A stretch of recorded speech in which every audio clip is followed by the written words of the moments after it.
చూసుకుంటూ వస్తున్నటువంటి ప్రధానమైనటువంటి అంశం ఏమిటి అంటే దేవుని రాజ్యం.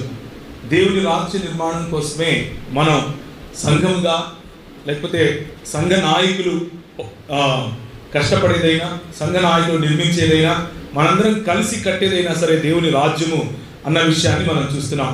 ఆ రాజ్యమును స్థాపించడం కోసం వారి వారి ఇళ్ళు, వారి వారి వాకిళ్ళు, వారి వారి దేశాలు, సంస్కృతులు విడిచిపెట్టి వచ్చినటువంటి మన మిషనరీ తల్లిదండ్రులు ఎవరైతే మనల్ని వాక్యానుసారంగా వాక్యమును మన జీవితాల్లో విత్తి కన్నారో అలాంటి వారి గురించి మనం అధ్యయనం చేసే ప్రయత్నం చేస్తున్నాం. అయితే మరి వారి పేర్లు అంటే ఫలానా వ్యక్తి ఫలానా చేశాడు, ఫలానా వ్యక్తి ఫలానా చేశాడు అన్న బయోగ్రఫీ లాగా మనం చూసుకోవట్లేదు. కానీ సమాజంలో వచ్చిన మార్పు వెనుక ఆ సమాజం చేసినటువంటి పనిని మనం చూసే ప్రయత్నం చేస్తున్నాం. ఆ విషయాన్ని దయచేసి మీరు జ్ఞాపకం ఉంచుకోండి. మిషనరీలు అనంటే ఎవరు అని అనుకున్నప్పుడు మనం కొన్నిసార్లు అందరూ కాకపోయినా కొంతమంది ఏదో ఒక మతపరమైనటువంటి సంస్థకు చెందిన వాళ్ళు వచ్చి వారి మతానికి సంబంధించినటువంటి విషయాలు నేర్పించి వెళతారు అని అనుకుంటాం. కానీ నిజానికి మిషనరీ అన్నవాడు ఏదో ఇచ్చిన విషయాల్లో మనకు వచ్చి మన జీవితాలను మనం ఏదో దాన్ని ఏమంటారు, మన దగ్గర అన్ని సంపాదించుకుని వెళ్తాడు అనేది కాదు. అలా కాకుండా మనము ప్రభు కోసం నిలబడటం కోసం వారు చేసినటువంటి పని పాటలు, వారు విత్తినటువంటి విత్తనములు అన్న విషయాన్ని మీకు సవినయంగా మనవి చేస్తున్నాను. కలువరి కీర్తనల పుస్తకం 23వ అధ్యాయంలో ఎలా ఉంటుంది అంటే జాగ్రత్తగా వినండి. ఇది మీ బైబిల్లో ఉంటుందో లేదో తెలియదు, కానీ కలువరి కీర్తనల పుస్తకంలో ఇలా ఉంటుంది.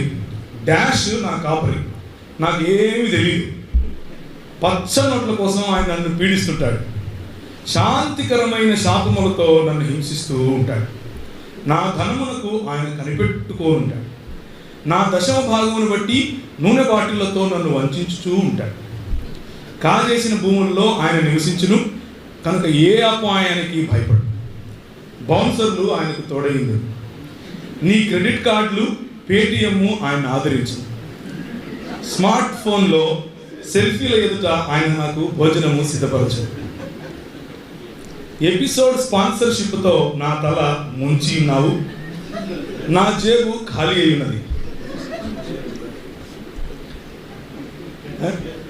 ఏంటి చాలా మంది కనెక్ట్ అవుతున్నారు. నేను బ్రతుకు దినములన్నీ డాష్ శాపములే నా వెంట వచ్చును, అయినా సరే చిరకాలము డాష్ టెంపుల్లో కూకట్పల్లిలోనే నివాసం చేయను. ఇది ఈరోజు మనకున్నటువంటి కలువరి కీర్తనల గ్రంథంలో 23వ అధ్యాయం. అయితే దీనికి ఒక దాన్ని ఏమంటారు, వ్యాపార ప్రకటన కూడా ఉంది, లేదా వాణిజ్య ప్రకటన. ఈ కలువరి కీర్తనల ఈ అధ్యాయము MP3 రూపంలో కూడా మీకు లభిస్తుంది. దీని వేళ కేవలం ₹5. అయితే ఈ ₹5 ఉన్నటువంటి MP3 మీరు ₹9,999 ఉన్న స్మార్ట్ ఫోన్లో మాత్రమే దైవజనుడు చేతుల నుంచి ప్రార్థించి ఇస్తాడు. అది మీరు కొనుక్కోగలరు. మా టెంపుల్లో ఉన్న ప్రత్యేకమైన స్టాల్లో మాత్రమే దొరుకుతుంది. ఇంకొక బంపర్ ఆఫర్ మీకు ఏంటి అని అంటే, ఆ స్మార్ట్ ఫోన్లో ప్రత్యేకంగా ప్రార్థించినటువంటి చెవులలో పెట్టుకోవడానికి కొన్ని ఇయర్ ఫోన్స్ ఇస్తాడు. ఆ ఇయర్ ఫోన్స్ మీకు ఇచ్చేటప్పుడు 50% డిస్కౌంట్ సెల్ఫీకి కూడా ఉంటుంది. సెల్ఫీకి 50% డిస్కౌంట్. కేవలం ₹10,000 మీరు మా ప్రోగ్రామ్కి ఇస్తే చాలు, 50% డిస్కౌంట్తో మీకు ఫోటో కూడా ఇస్తాం. ఇది మిషనరీ కాదు, ఇది మిషనరీ కాదు. పొరపాటున అలాంటిది మిషనరీ అని అనుకుండేది.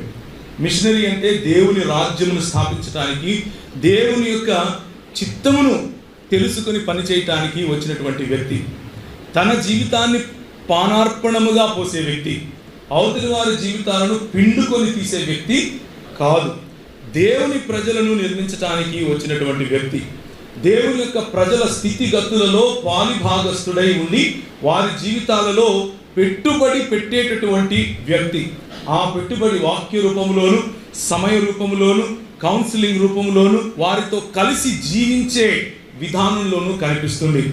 న్యాయాచరణను కనికరమును ప్రేమిస్తూ దీన మనస్సును కలిగి జీవించే జీవితం మిషనరీల వ్యక్తిగత జీవితం. నీతి, సమాధానము, పరిశుద్ధాత్మనందలి ఆనందం అన్నది మిషనరీల వ్యక్తిగత పరిచర్యలో ప్రధానంగా కేంద్రమై కనిపిస్తుంది. అటువంటి పరిచర్య ఉన్న వారిని మనము మిషనరీలు అని పిలుస్తాం. మిషనరీలు ఈ దేశానికి ఎప్పుడు వచ్చారు అని ఆలోచిస్తే క్రీస్తు పూర్వము రాజుల గ్రంథంలో మనం చూస్తాం. ఏకేశ్వరవాదమును ప్రకటించినటువంటి ఎంతో మంది యూదులు ఈ భారతదేశంలోని కచ్ ప్రాంతము, కరాచీ ప్రాంతము, బొంబాయి ప్రాంతము, అలాగే ఇప్పుడున్నటువంటి తరంగపట్నం ప్రాంతము, మలబార్ ప్రాంతము, అంటే ఇప్పుడున్నటువంటి కేరళ ప్రాంతం, ఈ ప్రాంతాలలో ఏకేశ్వరవాదమును ప్రకటించినటువంటి యూదా సముదాయము ఇక్కడ బస చేసినట్లు మనం చూస్తాం. ఎందుకు అంటే 2వ రాజుల గ్రంథము 9వ అధ్యాయం 10 అధ్యాయాల సమయం ఉన్నప్పటిలో చూడండి, ఈ ప్రాంతము నుండి దీన్ని ఓఫీరు అని పిలిచారు. ఓఫీరు అనగానే కొంతమంది చాలా బ్రైట్ ఫేసెస్ పెట్టారు. నేను ఆ ఓఫీరు గురించి మాట్లాడట్లేదు, రైట్? నేను కేవలం భారతదేశాన్ని ఏ ఓఫీరుగా పిలిచారో దాని గురించి మాత్రమే మాట్లాడుతున్నాను. ఓఫీరు అన్నటువంటి ఈ ప్రాంతం నుంచి బంగారును, కోతులను, నెమళ్లను, అలాగే మసాలాలు, ఏ మసాలాలు అంటే దాల్చిని చెక్క, గోల్మిర్చి అని అంటే కాదు, గోల్మిర్చి అంటే మిరియాలు, ఇలాంటి వాటిని దిగుమతి చేసుకున్నట్లుగా సొలొమోను రాజు చెబుతాడు. అవి లభించేది కేవలం మన దేశంలో మాత్రమే, ఇంకెక్కడా లభించవు. అందుకనే భారతదేశాన్ని తర్వాత వారి దేశం నుంచి మన దేశానికి 30 రోజుల ఓడ ప్రయాణంలో జరుగుతుంది అని రాసి పెట్టినట్లుగా మనకు ఈ ఓపీరు మాత్రమే ఆ 30 రోజుల దూరంలో ఉంది అన్నది హిస్టోరియన్స్ చెప్పేటటువంటి సత్యం. ఆ విషయాన్ని దయచేసి జ్ఞాపకం ఉంచుకోవాలి. సో వాస్కో డి గామా 1500లో వచ్చాడు. 1605లో భారతీయ పద్ధతుల్లోనే సేవ చేయడానికి రాబర్ట్ డి నోబెలి గారు ఇక్కడికి వచ్చి ఆయన కూడా బొట్లెట్టేసుకుని, ఆయన కూడా దాన్ని ఏమంటారు దోవతులు కట్టుకొని పరిచయం చేసే ప్రయత్నం చేశాడు. వీరిద్దరూ కూడా రోమన్ క్యాథలిక్ సంఘాలకు చెందినటువంటి క్రైస్తవ మిషనరీ పద్ధతిని పాటించారు. ఆ తరువాత ప్రొటెస్టెంట్ మిషనరీ 1698 నుంచి మొదలు పెడితే society for propagation of Christian knowledge, SPCK అంటారు దీన్ని. ఎస్పీసీకే వారు, ఆ తర్వాత ఎస్పీజీ వాళ్ళు అంటే society for the propagation of gospel అనేవారు రావటం జరిగింది. ఆ తర్వాత జర్మనీ లూథర్ సంఘాలకు చెందినటువంటి డెన్మార్క్ రాజు సహాయంతో పంపినటువంటి బర్తలోమే జీగన్బార్గ్ గారు రావటం, 1706లో వారు ఇక్కడికి రావటం, ఆ తర్వాత ఒకరి తర్వాత ఒకరు ఈ దేశానికి వచ్చి వారు సెట్ అవ్వటం మనం చూస్తాం. అయితే ఇంతకుముందు నవీన్ చెప్పినట్లుగా వారు వచ్చినప్పుడు వారికి ఏమి రెడ్ కార్పెట్లు పరిచి పూలదండలు వేసి చప్పట్లు కొట్టి వారిని ఏమి ఆహ్వానించుకున్న దాఖలాలు ఏమీ లేవు. విజయనగర సంస్థానాధీశులు ఆ రోజుల్లో ఉన్నటువంటి వారు వెంకటగిరి అన్నటువంటి ప్రాంతం నుంచి మా ప్రాంతానికి వచ్చి మీరు మిషనరీ సేవలు అందించండి అని అప్పుడున్నటువంటి చర్చ్ సముదాయానికి ఒక లేఖ రాసుకున్నారు. ఆ లేఖ రాసుకున్నటువంటి ఆ లేఖను ఆధారంగా చేసుకునే మిషనరీ సముదాయం మొట్టమొదటిసారిగా తెలుగు మాట్లాడేటటువంటి ప్రజల మధ్యకు, అంటే ఇప్పుడున్నటువంటి తిరుపతి మరియు వెంకటగిరి ప్రాంతానికి మొట్టమొదటిసారిగా క్రైస్తవ మిషనరీ సంస్థలు రావటం, అక్కడి నుంచి వారి పరిచర్యను మొదలుపెట్టిన తర్వాత బళ్ళారి ప్రాంతానికి వెళ్ళటం, బళ్ళారి నుంచి తిరుపతి మధ్యలో ఉన్నటువంటి కడప, కర్నూలు, నొస్సెము మొదలగు ప్రాంతాల్లో వాళ్ళ పరిచర్య చేయటం మనం చూస్తాం. ఇది ఒక చరిత్ర. అలాగే ఈ ప్రాంతానికి చిక్కోలు ప్రాంతం, ఆ రోజుల్లో శ్రీకాకుళాన్ని సికోల్ అని పిలిచేవాళ్ళు. ఈ ప్రాంతానికి 1700 చిల్లరలో శ్రీరాంపూర్ ట్రయో అనంటే మార్ష్మన్ గారు, కేరీ గారు, ఈ ముగ్గురు కలిసి పంపించినటువంటి వారిలో 2 మిషనరీలు ఈ ప్రాంతానికి రావడం జరిగింది. లండన్ మిషన్ సొసైటీ వాళ్ళు మొట్టమొదటిసారిగా ఈ ప్రాంతానికి రావడం, ఆ తర్వాత బ్యాప్టిస్ట్ మిషన్ వాళ్ళు కలిసి పనిచేయటం, ఈ ప్రాంతంలో వారి కటక్ను ఆధారంగా చేసుకుని, కటక్ తర్వాత బరంపూర్ను ఆధారం చేసుకుని చిక్కోలు ప్రాంతము, ఆ తర్వాత విశాఖపట్నం ప్రాంతం వరకు వారు విస్తరించడం మనం చూస్తాం. అయితే ఇలా విస్తరించిన సమయం అన్నింటిలో కూడా ఈస్ట్ ఇండియా కంపెనీ వాళ్ళు వచ్చి పనిచేసే వారిని చాలా ఇబ్బందులు పెట్టారు. చాలా కష్టతరమైనటువంటి పరిస్థితిలో వాళ్ళు ఇక్కడ ఉండేవాళ్ళు. వాళ్లకు పర్మిట్లు ఉండేవి కాదు, వాళ్లకు వీసాలు ఉండేవి కాదు. వీసాలు ఉండకపోయినప్పటికీ చాలా కష్టపడి ఈ ప్రాంతంలో వారు పనిచేశారు. 1793లో మొదలైతే 1833 వరకు వాళ్ళు ఇదే దొంగచాటున చేసినటువంటి పరిచర్యనే మనం చూస్తాం.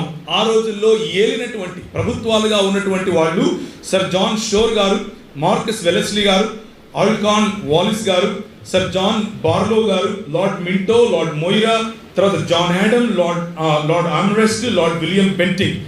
విలియం బెంటింగ్ 35లో ముగిస్తే 33లో ద చార్టర్ ఆఫ్ మిషనరీస్ అన్నది మొదలైంది. ఈ చార్టర్ ఆఫ్ మిషనరీస్ అన్నది మొదలైనప్పుడు ఫ్రీగా మిషనరీలు ఈ దేశానికి రావటానికి, ఇక్కడ పరిచర్య చేయటానికి వారికి అనుమతి ఇవ్వడం జరిగింది. అయితే ఇలా జరగటానికి చాలా ఈజీగా జరిగిపోయింది అని అనుకోకండి. ఇలా జరగటానికి లండన్లో ఉన్నటువంటి హౌస్ ఆఫ్ కామన్స్లో నిలబడుకుని మాట్లాడటానికి క్రైస్తవ మిషనరీ భావజాలం ఉన్నటువంటి వాళ్ళు, ముఖ్యంగా లార్డ్ వెలెస్లీ గారు లాంటి వాళ్ళు, తర్వాత లార్డ్ వెలెస్లీ గారితో పాటు కొంతమంది మిషనరీలు ఇక్కడి నుంచి రాసినటువంటి ట్రాక్ట్స్, ఇక్కడి నుంచి రాసినటువంటి వాంగ్మయం, ఇక్కడి నుంచి వెళ్ళి అక్కడ జరుగుతున్నటువంటి ఎన్నికల్లో వాళ్ళు చేసినటువంటి ప్రచారం, ఇదంతా కూడా ఒక పుస్తక రూపంలో త్వరలోనే మీ ముందుకు తీసుకుని వస్తాము, సాక్షి అపాలజెటిక్స్ నెట్వర్క్ వారి ఆధ్వర్యంలో. అయితే చాలా చాలా తక్కువ సమయంలో ఈ విషయాన్ని మీకు అందజేసే ప్రయత్నం చేస్తాను. ఇక్కడ ఆ రోజుల్లో ఉన్నటువంటి ప్రాంతం, ముఖ్యంగా సిక్కోలు ప్రాంతము, కటక్ ప్రాంతము, పురి ప్రాంతము, బ్రహ్మపూర్ ప్రాంతము, తర్వాత భువనేశ్వర్ ప్రాంతము, ఈ ప్రాంతాల్లో జరుగుతున్నటువంటి మారణ హోమాన్ని మీకు ఒక్కసారి గుర్తు చేస్తాను. జగన్నాథ రథయాత్రగా పేరొందినటువంటి అతి ప్రాముఖ్యమైనటువంటి పూరి జగన్నాథ్ అనేటువంటి ఈ రథయాత్ర సమయాల్లో చిన్నపిల్లలను ఆ రథం క్రిందికి విసిరి పారేసేవాళ్ళు. దాని కారణంగా మా పాపములు హరించుకుపోతాయి, మేము పాపము నుంచి విముక్తి పొందుతాము అని నమ్మారు. అంత మాత్రమే కాదు, సెల్ఫ్ మ్యూటిలేషన్ అనంటే బయలుదేవత ఎదురుగా నిలబడి ఏ విధంగా అయితే ఆ 480 మంది ఆ ప్రవక్తలు ఏ విధంగా వాళ్ళు కోసుకుంటూ అగ్ని రా అగ్ని రా అన్నారో, ఆ విధంగా ఈ ప్రాంతంలో కూడా ప్రజలు వారి కాళ్ళను, వారి వేళ్లను, వారి చేతులను, వారి తలలను నరుకుకునేవాళ్ళు. అలాంటి పరిస్థితుల్లో ముఖ్యంగా ఆ రథం కింద ఆ చక్రం కిందికి వెళ్ళిపోయి దూరిపోయేవాళ్ళు. కొంతమందికి నడుములు విరిగిపోయేవి, కొంతమందికి కాళ్ళు విరిగిపోయేవి, కొంతమందికి చేతులు విరిగిపోయాయి. వీటన్నిటికీ కూడా కాపలా కాసేవాళ్ళు ఎవరు? ఈస్ట్ ఇండియా కంపెనీ వాళ్ళు. అందుకే ఆలయ మెయింటెనెన్స్ కోసం డబ్బులు తీసుకున్నారు.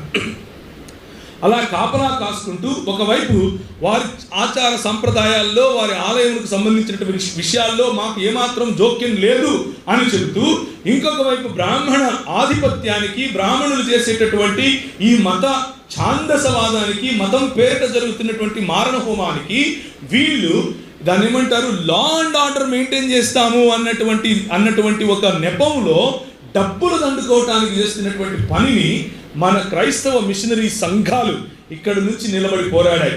ఇక్కడ నుంచి లండన్ వరకు వెళ్ళారు. 3 నెలలు ఆ రోజుల్లో షిప్పుల్లో ప్రయాణం చేస్తే కానీ లండన్కి వెళ్ళేవాళ్ళు కాదు.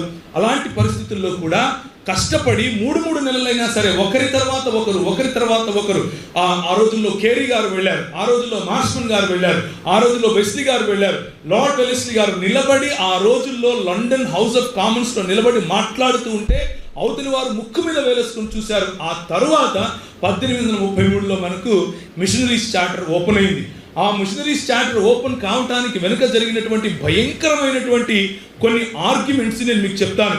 ఆ ఆర్గ్యుమెంట్స్ విన్న తర్వాత మీకే అనిపిస్తుంది వారు ఎంత కష్టపడి ఉండకపోతే మనకు ఈ సమస్య అన్నది తెలుస్తుంది. 1807లో జరిగినటువంటి దక్షిణ భారతదేశంలో వెల్లూరు పట్టణం మీకు తెలిసే ఉంటుంది. వెల్లూరు పట్టణంలో జరిగినటువంటి ఒక తిరుగుబాటు గురించి మీకు చెప్తాను. బై ద వే, నేను చెప్పాలనుకున్నటువంటి ఈరోజు నా టాపిక్ పేరేంటి అని అంటే సైరామా సావర్కర్. నేను చెప్పేటటువంటి ఈ టాపిక్ పేరు, శీర్షిక, ఇదంతా కూడా మీకు నేను పంపిస్తాను ఈమెయిల్లో, కాబట్టి ఇబ్బంది ఏం లేదు. మీరేమి ఎక్కువగా రాసుకోవటానికి డేట్స్ వగేరా ఎక్కడైనా మిస్ అవుతామేమో అని ఇబ్బంది పడకండి. ఏం చేశారు అని అంటే, మనకు 1857లో జరిగినటువంటి సిపాయి తిరుగుబాటును చూపించి, ఈ సిపాయి తిరుగుబాటే అన్నిటికంటే పాతది, దీని కారణంగానే మనం మొట్టమొదటిసారిగా దేశంలో ఆంగ్లేయులకు వ్యతిరేకంగా పోరాడాము అని చెప్తూ ఉంటారు. 1857 నిజానికి సిపాయి తిరుగుబాటు భారతదేశం కోసం పోరాడింది కాదు. దాని గురించినటువంటి వీడియోస్ మన ఛానల్లో ఉంటాయి, దయచేసి చూడండి. అలాగే దానికంటే ముందు జరిగినటువంటి కొన్ని విషయాలు, ముఖ్యంగా 1840 చిల్లరలో జరిగినటువంటి మన నరసింహారెడ్డి గారు, మా ఊరు నొస్సెము, జమ్మలమడుగు, కడప ప్రాంతాల్లో ఉన్నటువంటి నరసింహారెడ్డి గారు చేసినటువంటి పోరాటం. ఆయన ఒక పాలెగాడు, దాని గురించి మనం చూద్దాం. ఆయన చేసినటువంటి పోరాటాన్ని భారతదేశంలోనే అదొక తిరుగుబాటుగా మనం చెప్పేటటువంటి ప్రయత్నం, చరిత్రను తిరగరాసే ప్రయత్నం చేస్తున్నారు. దీని తర్వాత ఒకవేళ వస్తే ఇంకొక సినిమా రావాలి. అదే 1807లో జరిగినటువంటి దక్షిణ భారత నగరమైనటువంటి వెల్లూరులో జరిగిన ఒక తిరుగుబాటు. ఇందులో ఏం చేశారు అనంటే ఈ ఎవరైతే బ్రిటిష్ ప్రభుత్వానికి చెందినటువంటి వాళ్ళు, అంటే కంపెనీకి చెందినటువంటి వాళ్ళు, ఈస్ట్ ఇండియా కంపెనీకి చెందినటువంటి వాళ్ళు, మాతో పాటు పనిచేసే సైనికులందరికీ కూడా మీరు టోపీలు పెట్టుకోవాలి, ఇప్పటి నుంచి పైన అదేంటి చర్పన్లు కట్టుకుంటే కుదరదు, మీకు టోపీలు పెడతాం, ఇప్పటి నుంచి మీరు మీ దుస్తులు మారిపోతాయని చెప్పారు. మారిపోతాయని చెప్పగానే ఆ టోపీలు లెదర్తో చేసిన టోపీలు అన్న విషయాన్ని గ్రహించినటువంటి కొందరు ఏం చేశారు అని అంటే అందరూ ఒక తాటికి వచ్చారు. ముఖ్యంగా టిప్పు సుల్తాన్ గారి కొడుకు జూలై 10, 1806లో టిప్పు సుల్తాన్ గారి మనవడు వచ్చి వీళ్ళందరినీ రెచ్చగొట్టి, ఈ క్రైస్తవులు కాఫీర్లు అవుతారు, కాఫీర్లతో మనం పని చేసేది ఏంటి, ఈ లెదర్ టోపీలు మీ మీద పెడుతున్నాడు, ఈయన పెట్టుకునేది లెదర్ టోపీనే, కానీ మీ మీద పెడుతున్నాడు, మీరు మత ప్రశ్నలు అయిపోతారు అన్నటువంటి రెచ్చగొట్టే వ్యాఖ్యలు చేయటం కారణంగా వీళ్ళందరూ ఏమనుకున్నారు అని అంటే, సరే వీరికి వ్యతిరేకంగా మనం ఈ లెదర్ టోపీలు మాకు వద్దు అని పోరాడదాం అని చెప్పుకున్నారు. ఆ రోజుల్లో ఇక్కడ ఉన్నటువంటి కలెక్టర్లు ముఖ్యంగా జరుగుతున్న సతీ సహగమనాన్ని, బాల్య వివాహాలను, వితంతు వివాహాలను వీటిని ఆపటం, ప్రోత్సహించడం జరుగుతున్న కారణంగా అక్కడ ఉన్నటువంటి వాళ్ళను వెంటనే రెచ్చగొట్టడానికి చాలా ఈజీ అయిపోయింది. రెచ్చగొట్టబడినటువంటి వీళ్ళందరూ కలిసి ఈ వెల్లూరు కోట పైన, అక్కడ ఉన్నటువంటి కలెక్టర్ గారి పైన, అక్కడ ఉన్నటువంటి మార్షల్ పైన యుద్ధానికి ప్రకటించారు. కేవలం 2 రోజులు యుద్ధం జరిగింది. 200కు పైగా మంది బ్రిటిష్ సైనికులకు 200 మంది బ్రిటిష్ సైనికులను చంపారు, గాయపరిచారు, యూరోపియన్లను ఊచకొత కోశారు. కానీ వెంటనే ఆ రోజు రాత్రికే అది మొత్తం సమసిపోయింది. 2వ రోజు రాత్రికే మొత్తము ఆ తిరుగుబాటును అణిచివేశారు. దీన్ని ఆసరాగా తీసుకుని అప్పుడున్నటువంటి ఈ కంపెనీ ఏదైతే ఉందో, ఈస్ట్ ఇండియా కంపెనీ, క్రైస్తవులు రాసినటువంటి ట్రాక్ట్స్ కారణంగా, క్రైస్తవులు పంచిపెడుతున్నటువంటి క్రైస్తవ వాంగ్మయం కారణంగా అక్కడున్న వాళ్ళు మాకు తిరుగుబాటు చేస్తున్నారు అని బొంకే ప్రయత్నం చేశారు. లండన్ హౌస్ ఆఫ్ కామన్స్లో మరియు అక్కడ ఉన్నటువంటి లార్డ్స్ అందరూ కూర్చొని చేసేటటువంటి ది బోర్డ్ ఆఫ్ డైరెక్టర్స్ అని పిలుస్తారు, వారి ఎదుట జరిగినటువంటి ఆర్గ్యుమెంట్స్లో వీళ్ళు తీసుకొచ్చింది ఏమిటి అని అంటే, క్రైస్తవ మిషనరీలు రావడానికి వీల్లేదు, ఇదంతా రికార్డెడ్ ప్రూఫ్, క్రైస్తవ మిషనరీలు భారతదేశానికి రావడానికి వీల్లేదు అని లీగల్గా పోరాటం జరిగింది. ఎక్కడ? లండన్లో పోరాటం జరిగింది. ఉన్న వాళ్ళను కూడా పంపించేసేయాలి అని అర్జీ పెట్టుకున్నారు. ఎందుకు అర్జీ పెట్టుకున్నారు అని అంటే, వీళ్ళు క్రైస్తవ మతాన్ని తీసుకొస్తున్నారు, వీళ్ళు చదువు నేర్పిస్తున్నారు, వీళ్ళు సమాజోద్ధరణ చేస్తున్నారు, వీరు సమానత్వం గురించి మాట్లాడుతున్నారు, వీరు సౌభ్రాతృత్వం గురించి మాట్లాడుతున్నారు, కాబట్టి వీళ్ళు ఈ దేశం నుంచి వెళ్ళిపోవాలి. ఒకవైపు బ్రాహ్మణవాదులు అలాగే ఆలోచిస్తున్నారు, ఇంకోవైపు బ్రిటిష్ ఈస్ట్ ఇండియా కంపెనీ కూడా అలాగే ఆలోచిస్తోంది. పోనీలే ముహమ్మదనులు ఈ దేశంలో ఉన్నటువంటి ముహమ్మదనులు ఏమైనా సహాయం చేశారా అని అనుకుంటే, నేను రాస్తున్నటువంటి పుస్తకంలో చరిత్రాధారణతో సహా మీకు చెప్పబోతున్నాను. ఆ పుస్తకంలో నేనేం రాశాను అని అంటే, స్థానికంగా ఉన్నటువంటి ముహమ్మదనులు వీళ్లను కాఫీర్లని, ముఖ్యంగా ఎవరైతే వీరి యొక్క బోధ చేత ప్రభువును నమ్ముకుంటున్నారో అలాంటి వారిని వెలివేయటం, వారు వీళ్ళే స్వయంగా వెళ్ళి మసీదుల్లో పంది చర్మం ఇసిరివేయటం, దాని కారణంగా అక్కడ ఉన్నటువంటి క్రైస్తవులు మరియు ముస్లింల మధ్య భేదాభిప్రాయాలు రావటం, కొట్టుకొని చావటం, ఇలాంటి వాటిని ప్రోత్సహించారు. ఒకవైపు మొహమ్మదనులు అలాగే చేశారు, ఇంకోవైపు క్రైస్తవులను చెప్పుకుంటున్నటువంటి ఈస్ట్ ఇండియా కంపెనీ వాళ్ళు అలాగే చేశారు. 80 ఏళ్ల వరకు వాళ్ళు ఆరాధించుకోవడానికి కూడా చర్చలు కట్టుకోలేదు. వాళ్ళు వచ్చి మనకు చేసేది ఏముంది? మత మార్పిడి. 1833 వరకు జరిగింది ఇదే తంతు. ఆ తర్వాత బ్రాహ్మణవాదులు కూడా రెవెన్యూ బ్రాహ్మణులుగా మారిపోయి, రెవెన్యూ బ్రాహ్మణులుగా వీళ్లకు ఉన్నటువంటి ఒత్తాసులు పలుకుంటూ, పైసలు వసూలు చేసుకుంటూ వాళ్ళు ధనవంతులయ్యారు.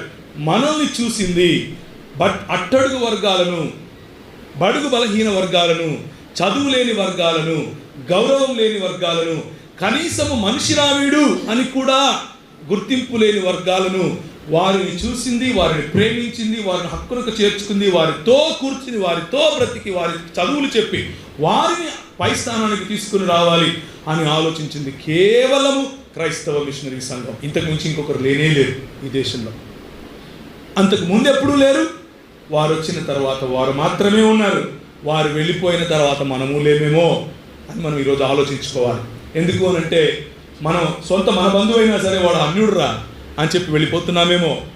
అని కూడా మనం ఆలోచించుకోవాలి. కాబట్టి ఈ చరిత్ర మనం తెలుసుకోకపోతే, మన చరిత్రను తెలుసుకునే సమయంలో మనం చరిత్ర లేని వారముగా, చరిత్రహీనులముగా మిగిలిపోతాం. మన వర్తమానాన్ని నిలువరిస్తారు, మన భవిష్యత్తు మనం లేకుండా చేస్తారు. ఈ 3 విషయాల్లోనే ఇప్పుడున్నటువంటి ఈ భావజాలం ఏదైతే మనువాద భావజాలం అని పిలుస్తున్నామో, ఆ మనువాద భావజాలం ఈ 3 రకాలుగా మనల్ని నిలువరించేందుకు, మనల్ని అదిమేందుకు, మనల్ని తిరిగి అదే బానిసత్వంలోనికి త్రొక్కేందుకు ప్రయత్నం చేస్తున్నారు. సో నేను ఇంతకుముందు చెప్పినట్లుగా సైరామా సావర్కర్ అనేటువంటి టాపిక్లో కనుక మనం చూస్తే, మొట్టమొదటిగా సైరా ఇప్పుడు రిలీజ్ అయినటువంటి ఈ ఫిల్మ్, ఈ సై ఎవరికి సై కొడుతున్నారు అని అంటే, నిజానికి దాని వెనుకున్నటువంటి ఈ ఆలోచన ఏంటి అని అంటే, మీరు కనుక ఒక్కసారి టెలివిజన్ ఓపెన్ చేయండి, సాయంత్రం పూట కోడలు పాము అయిపోతుంది, ఆ పాము దగ్గరికి వచ్చి పూజ చేస్తేనే మళ్ళీ మనిషి అయిపోతుంది, పాము వచ్చి అత్తను మింగేస్తుంది, అత్తపై పూజ చేయగానే మళ్ళీ ఇంకొక రకమైన ముంగీస్ అయిపోతుంది. ఇలాంటివన్నీ చూపించి ఏ వెనుకబాటుతనంలో ఉన్నటువంటి ఆలోచనల నుంచి అయితే బయటికి వచ్చామో, అదే వెనుకబాటుతనంలోనికి మీడియాను ఉపయోగించి మనల్ని వెనక్కి తీసుకుని పోయేటటువంటి ఆలోచన. ప్రతి సాయంత్రం పూట వచ్చేటటువంటి టెలివిజన్ ప్రోగ్రామ్స్లో, సాయంత్రం పూట వచ్చేటటువంటి రియాలిటీ షోస్లో, కార్టూన్ నెట్వర్క్స్లో, ప్రతి చోట ధర్మాంతరణ, మత మార్పిడి అన్న పనే జరుగుతోంది. ఈ విషయాన్ని మీరు గమనించట్లేదు అంతే. సాంప్రదాయబద్ధంగా జరిగేటటువంటి వాటికి పెద్దపీట వేస్తూ ఇలా చేస్తేనే భారతీయం అని చెబుతూ, సాటి సగటుగా ఉన్నటువంటి ప్రతి వ్యక్తిని ఈ హిందుత్వ భావజాలంలోనికి తీసుకుని వెళ్ళే చరిత్రను, హిందుత్వ భావజాలంలోనికి తీసుకుని వెళ్ళే భావజాలాన్నే తిరిగి ఈ మీడియా ద్వారా మన మీద రుద్దుతున్నారు. అది న్యూస్ ఛానళ్ళ రూపంలో కావచ్చు, సీరియళ్ళ రూపంలో కావచ్చు, సినిమాల రూపంలో కావచ్చు, చిన్న షార్ట్ ఫిల్మ్స్ రూపంలో కావచ్చు. ఎట్లా చూసినా కానీ మీడియా క్రైస్తవ వ్యతిరేక మీడియాగానే ఈరోజు మనకు చాలా స్పష్టంగా కనిపిస్తుంది. అందులో భాగమే ఈ సై. ఇందులో ఉన్నటువంటి మన్రో గారిని, అలాగే ఇందులో వచ్చినటువంటి చాలా విషయాలను ఇప్పుడు నేను చూడలేదు, అది నాకు తెలీదు. సమయం ఉంటే ఒకవేళ చూస్తానేమో, సమయం లేక చూడలేదు. చూడని ఆ విషయంలో ఒక చిన్న ఆర్టికల్ ఎవరో రాస్తే నేను దాన్ని చదివాను, ఇంతకు ఏం చేశారు అందులో. నాకెందుకు ఈ విషయం పట్ల కొంచెము అట్రాక్షన్ లేకపోతే చదవాలని ఎందుకు అనిపించింది అని అంటే, ఇదంతా కూడా మా ఊరిలో జరిగింది, కడప జిల్లాలో జరిగింది. కడప జిల్లాలోని మా ప్రాంతం, మా పెద్దలు వచ్చినటువంటి ప్రాంతం నొస్సెం మండలంలో జరిగింది. నొస్సెం మండలము, జమ్మలమడుగు మండలము, తర్వాత పేర్సామల మండలము, అక్కడి నుంచి గిద్దలూరు, నంద్యాల ప్రాంతాల్లో జరిగినటువంటి ఘటన ఇది. ఈ ఘటన గురించి మరి హిస్టారికల్గా ఏముంది అని తెలుసుకోవడానికి ఒక్కసారి అలా చూస్తే హిస్టారియన్స్ అందరూ చెప్తున్నటువంటి ముక్త కంఠంతో చెప్తున్నటువంటి మాట ఏమిటి అని అంటే, ఇది కేవలం పాలెగాళ్లకు, ఆ రోజుల్లో ఉన్నటువంటి ఈస్ట్ ఇండియా కంపెనీ పెత్తందారులకు మధ్యలో జరిగినటువంటి ఒక ఆధిపత్య పోరు తప్ప దీనికి దేశం, స్వాతంత్రం ఇలాంటి పెద్ద పెద్ద మాటలు ఏమీ లేవు. ప్రైమరీగా వీళ్ళ తాతగారు అంటే నరసింహారెడ్డి గారి తాతగారు ఆ రోజుల్లో పాలెగాడిగా ఉండేవాడు. రిటైర్ అయినటువంటి ఆయనకు అంటే పాలెగాళ్ళ యొక్క ఈ పద్ధతి ఏదైతే ఉందో దాన్ని అంతటిని తగ్గించేసి మన్రో గారు ఏం చేశారంటే, అలా కాదు బాబు, మనందరం ఒక పని చేద్దాం, డైరెక్ట్గా శిస్తు డైరెక్ట్గా పని చేసేవాళ్ళు అంటే ఈ సేద్యం చేసేవాళ్ళు డైరెక్ట్గా ప్రభుత్వానికి కట్టే పద్ధతిని తీసుకొద్దాం. ఈ రోజు కూడా మనకు అదే ఉంది, డైరెక్ట్ ట్యాక్స్ పేమెంట్ పద్ధతి. ఆ రోజుల్లో అలా ఉండకుండా మధ్యలో పాలెగాళ్ళు ఉండేవాళ్ళు.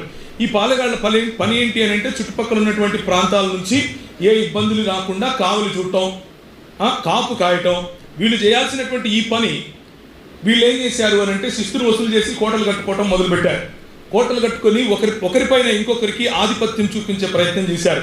ఒకరింటికి ఇంకొకరింటి పడకపోవటం, అంటే ఒక పాలెగానికి ఇంకొక పాలెగాడు పలకపోవటం, 3-4 పాలెగాళ్ళు కలిసి ఇది మా రాజ్యం అని డిక్లేర్ చేసుకోవటం, ఇలాంటివి చేస్తూ ఉంటే ఆ రోజుల్లో ఉన్నటువంటి ఈ ప్రభుత్వం అంటే ఈస్ట్ ఇండియా కంపెనీ ప్రభుత్వం ఏం చేసింది అని అంటే, ఈ వ్యవస్థను తగ్గించేసి డైరెక్ట్ ట్యాక్స్ సిస్టమ్ అనేది తీసుకొచ్చింది. అది రైతులకు వరం.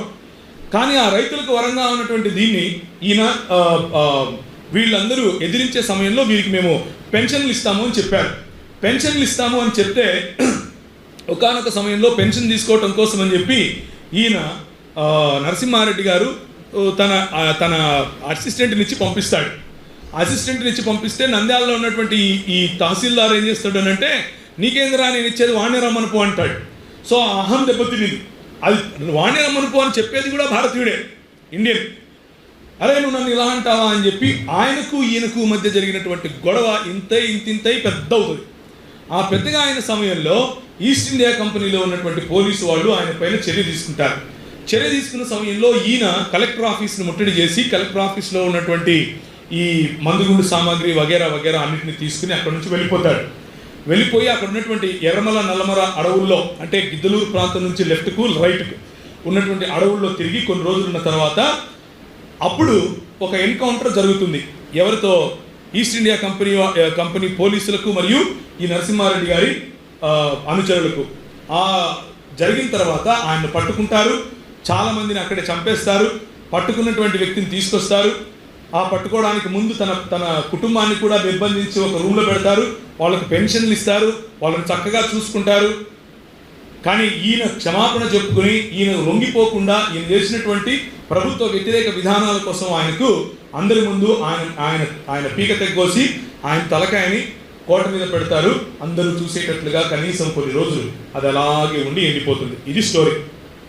ఇందులో భారతదేశం ఏమైనా కనిపించిందా? ఇందులో స్వాతంత్రం ఏమైనా కనిపించిందా? పోనీ ఏదైనా ఒక సమాజం కోసం పోరాడింది కనిపించిందా? పోరాడింది పెన్షన్ కోసం. దేనికోసం? పెన్షన్ కోసం. పింఛన్ కోసం చంపేటోడు మన భారతదేశ స్వాతంత్ర సమరయోధుడు ఎలా అవుతాడు? పింఛన్ల కోసం అండి. ఇప్పుడు మనకు వస్తుందా పెన్షన్? వస్తుందా? ఆ పెన్షనే. పెన్షన్ మీద ఆధారపడి బ్రతకటానికి ముందుకు వచ్చినటువంటి పాలెగాడు ఇప్పుడు ఏమైపోయాడు? చిరంజీవి అయిపోయాడు. ఏమయ్యాడు? చిరంజీవి అయిపోయాడు. ఇది చరిత్రను వక్రీకరించడం అంటే. ఎందుకు ఇలా చెప్పాలి అనంటే, మనలో హిందువులని గర్వించు, హిందువుగా అని చెప్పడం కోసం. హిందువులని గర్వించు, హిందువుగా జీవించు. తెల్లోళ్ళందరూ క్రైస్తవుడే, ఇక్కడున్న క్రైస్తవులందరూ తెల్లోళ్ళే.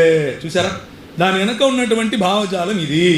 ఇప్పుడు ఆ సినిమా చూసిన ప్రతి ఒక్కడు జార్జ్ అనగానే ఒరే వీడు వాడే రే, స్టీఫెన్ అరే వీడు వాడే, మన చిరంజీవి తిట్టినలా వాడే వీడు. ఇప్పుడు బేసిక్గా మూవ్మెంట్ ఏంటి? క్రైస్తవ పేరున్న ప్రతి ఒక్కడిని దూషించాలి. క్రైస్తవ పేరున్న ప్రతి ఒక్కడు కూడా మమ్మల్ని దోచుకెళ్ళాడు. రూథర్ ఫోర్డ్ అమ్మ అని కొట్టండి, వీడు రూథర్ ఫోర్డ్ అంట. ఇది స్టోరీ. దీనికోసం తీస్తున్నటువంటి సినిమా. పోనీ దాంట్లో ఏమైనా సత్యం ఉందా? లేదు. ఎందుకు లేదు? వాళ్ళు సొంతంగా ఆరాధించుకోవటానికి వాళ్ళు మందిరాలు కట్టుకోలేదు. పోనీ ఇక్కడ వచ్చి క్రైస్తవ్యాన్ని ప్రచారం చేస్తున్న వాళ్ళకు తోడుగా నిలబడ్డారా? నిలబడలేదు. ఉన్నోళ్ళని తరిమేయాలి అని చెప్పి 1800 ఎప్పుడు జరిగింది అది? చూడండి, 1807లో జరిగినటువంటి దక్షిణ భారతదేశంలో జరిగిన తిరుగుబాటును ఎవరికి ఆపాదించారు? కావాలని క్రైస్తవ మిషనరీల పైన ఆపాదించి లండన్ హౌస్ ఆఫ్ కామన్స్లో దాని మీద ఒక డిబేట్ జరిగితే దానికోసం లార్డ్ వెలెస్లీ గారు నిలబడి మాట్లాడినప్పుడు ప్రజలందరూ మొత్తం అర్థం చేసుకోవటం, ఉన్న ఆధారాలతో సహా నిరూపించబడిన తర్వాత 1833లో, అంటే ఎన్ని సంవత్సరాలు, 1807 ఎక్కడ 33 ఎక్కడ, దాదాపు 20 సంవత్సరాలు అయినప్పటికీ వారిపైన ఏం చేశారు? ఒత్తిడిని తీసుకొచ్చారు. మీరు ఈ దేశంలో ఉండకూడదు, మీరు ఈ దేశం నుంచి వెళ్ళిపోవాలా, మీరు మీ దాని ఏమంటే క్రీస్తుని గురించి ప్రచారం చేయకూడదు అని చెప్పేవాడు. వాడు పన్ను పెట్టుకుంటే ఏంటి, పెట్టుకోకపోతే ఏంటి, తీసుకుంటే ఏంటి, తీసుకోకపోతే ఏంటి, వీటిలో ఉన్న న్యాయాల యొక్క విచారణ పక్కన దానికి క్రైస్తవ్యానికి ఏంటి సంబంధం? అది పాయింట్. ఇప్పుడు ఈ సైరా చూపించే ఏమంటారు? ప్రతి క్రైస్తవుడు చిరంజీవి తన్నాలా, ప్రతి క్రైస్తవుడిని చిరంజీవి తన్నాలా. ఇది స్టోరీ. ఈ వెనక జరుగుతున్నటువంటి కుట్రను మనం పసిగట్టాలి. ఈ కుట్రను మనం అర్థం చేసుకోవాలి. ఎందుకు ఈ సమయంలోనే ఇలాంటి సినిమాలు వస్తున్నాయి, ఎందుకు ఈ సమయంలోనే ఇలాంటి భావజాలాన్ని ప్రజల మధ్యలోనికి తీసుకెళ్లే ప్రయత్నం చేస్తున్నాం అన్నది చాలా జాగ్రత్తగా మనం అర్థం చేసుకోవాలి. కనుక చరిత్రను మనం సరిగ్గా అర్థం చేసుకుంటే చరిత్రలో మనం మిగిలి ఉంటాం. చరిత్రను సరిగా అర్థం చేసుకోకపోతే మనం చరిత్ర విహీనులం అవుతాం, చరిత్రలో మనం లేకుండా పోతాం. మన పిల్లలు మనల్ని ప్రశ్నిస్తారు. ఏమయ్యా నువ్వు ఉన్నావు కదా, ఏం చేసావు నువ్వు అని అడుగుతారు. మనం సమాధానం చెప్పుకోవాలి. రెండవది రామరాజ్యం. ఎక్కడ చూసినా రామరాజ్యం రామరాజ్యం అన్నటువంటి జై శ్రీరామ్ అనే మాటలే కనిపిస్తున్నాయి. మొన్న ఒక ఆయనతో రక్షణ టీవీలో డిబేట్ చేస్తూ ఉంటే మన క్రైస్తవ పక్షంగా ఉన్నటువంటి బిబ్బు గారు ఒక మాట అడిగారు. ఆయన ఏమని అడిగారు అంటే, అవునండి శకులు ఉన్నారు, యవనులు ఉన్నారు. శకులు అని అంటే ఎవరు అని అంటే శక అన్నటువంటి ఒక రాజ్యం ఉంది ఈ దేశంలో. ఒక రాజ్యము, శకుల రాజ్యము ఏర్పడింది. అది ఇప్పుడున్నటువంటి సింధు ప్రాంతము, పంజాబ్ ప్రాంతంలో అది విస్తరించినట్లుగా మనకు చరిత్ర ఆధారాలు, అలాగే వారి పురాణ ఆధారాలు కూడా ఉన్నాయి. యవనులు అన్నవాళ్ళు గ్రీకులు. వీళ్ళు ఎప్పుడు వచ్చారు? అలెగ్జాండర్ ఎప్పుడు వచ్చాడు మన దేశానికి? క్రీస్తు పూర్వం 3వ శతాబ్దం వచ్చాడు. 3 నుంచి 2 శతాబ్దాలు. ఆ తర్వాత స్థానికంగా ఉన్నటువంటి క్షత్రియులతో వాళ్ళు మిళితమైపోయి లేకపోతే సంకరం చెంది వచ్చిన వాళ్ళు శకులు కదా. ఆ తర్వాత ఇలా మెల్లిమెల్లిగా వేరు వాళ్ళు కుషానులు, కూషులు ఇలాంటి వేరు వాళ్ళు మన దేశాన్ని పాలించారు. ఆ కమీడియన్ రాజ్యం క్రీస్తు పూర్వం 500 ఆ సమయంలోనే దానియేలు, నెహెమ్యా, ఎజ్రా ఇలాంటి వాళ్ళ సమయం, ఎస్తేరు ఇలాంటి వాళ్ళ సమయం అది. అంటే అప్పుడు పార్సీల యొక్క రాజ్యం. ఇదంతా కూడా మన నేబరింగ్ కంట్రీస్ ఇవన్నీ కూడా. ఇప్పుడు మనకు సరిహద్దులు ఉన్నాయి, కానీ ఆ రోజుల్లో ఇవన్నీ కూడా మన దేశంలో భాగమే, మనం వారి దేశంలో భాగమే. అలా చూసుకుంటూ పోతే దేర్ఫోర్ ఇప్పుడున్నటువంటి ఈ పంజాబ్ ప్రాంతంలో ఉన్నటువంటి శకులు, పంజాబ్ ప్రాంతం క్రింది వరకు విస్తరించినటువంటి గ్రీకులు ఉన్నారు కదా. మరి రామాయణంలో గ్రీకులు శకుల యొక్క మాట వచ్చింది కదా. ఈ లెక్కన రామాయణం ఎప్పుడు జరిగి ఉండాలి అని అడిగితే ఆయన అంటాడు, కాదు, యవనులు శకులు అప్పుడెప్పుడో ఇంతకుముందు ఉండేవాళ్ళు, వీళ్ళు వేరు వాళ్ళు వేరు అంటాడు. ఓ అవునా, సరే ఉండొచ్చు. ఆయన జస్ట్ ఒక నవ్వు కొట్టి వదిలేశాడు. ఈయన మళ్ళా ఇంకొకటి తీశాడు, వేదంలో తీసి ఇక్కడ దాన్ని ఏమంటాడు, ఋష్యశృంగు గారి ముని ఉన్నాడు కదా, ఇక్ష్వాకుడునే ముని ఉన్నాడు కదా. వీళ్ళు వేదంలో అంటే ఋగ్వేదంలో ఫలానా సమయం నుంచి ఫలానా సమయం వరకు ఉన్నట్లుగా రాసింది కదా. ఈ లెక్కన 10,000 సంవత్సరాలు, 20,000 సంవత్సరాలు, 1,00,000 సంవత్సరాలు ఎలా చెప్తున్నారు? మహా అయితే క్రీస్తు పూర్వం 3 or 4 ఉండాలి కదా అని అంటే, కాదు వీళ్ళు కాదు వేరే వాళ్ళు అంటాడు. ఈయన చిన్న నవ్వి ఆ ప్రోగ్రాంలో ఏమనలేదు, కానీ ఆ తర్వాత వచ్చి నాతో అంటున్నాడు, సీత గారి గురించి కొన్ని విషయాలు చెప్తే ఈ సీత ఆ సీత కాదు వేరే సీత అంటాడేమో అంటున్నాడు.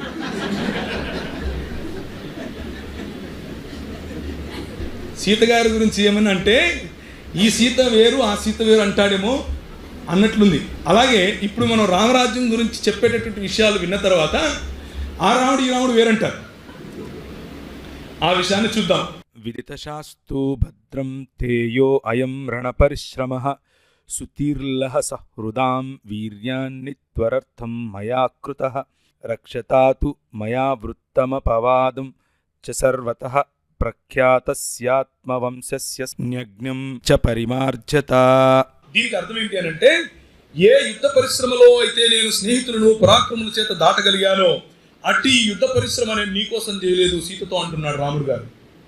సీత గారితో రాముడు గారు అంటున్నారు, నీకోసం నేను ఇదంతా దాటుకొని వచ్చి చేశాను అనుకుంటున్నావా? అలా కాదమ్మా. ఆయన అంటున్నాడు, నా చరిత్రను రక్షించుకోవటం కోసం అన్ని వైపుల నుండి లోకవాదము రాకుండా, అంటే నాకు ఎక్కడ మచ్చొత్తదో అది రాకుండా చేసుకోవడం కోసం ప్రసిద్ధమైన నా వంశకళంకమును తుడిచివేయటకు నేను నీ పరిశ్రమను చేసి తిని, అంతేగాని నీ కోసం కాదు అని చెప్తున్నాడు. ఇది రామరాజ్యంలో స్త్రీకి ఉండేటటువంటి స్థానం. మాబ్ లించింగ్ లేదు, రాళ్ళు పట్టుకొని వచ్చారు. ఎందుకు వచ్చారు? ప్రభువు నిలబడి ఒక స్త్రీని, ఏమాత్రము ఆమెకు అండలేనటువంటి స్త్రీని నిలబడుకుని ఆమెను అమ్మా అని పిలిచాడు. దేవునికి స్తోత్రం కలుగునుగాక. పాపయోనులందు జన్మించారు శూద్రులు మరియు స్త్రీలు అని కృష్ణుడు చెప్తే నా ప్రభు ఏమన్నాడు అని అంటే, నువ్వు ఏ పాపయోని అని పిలుస్తున్నావో అదే తల్లి గర్భంలో నుంచి పుట్టడానికి సిద్ధం అన్నాడు. పుట్టాడు కనుకనే స్త్రీకి సమాన స్థాయిని కూడా కల్పించాడు, ఇంకా బెటర్ స్థాయిని కల్పించాడు. ఇది క్రీస్తు రాజ్యం.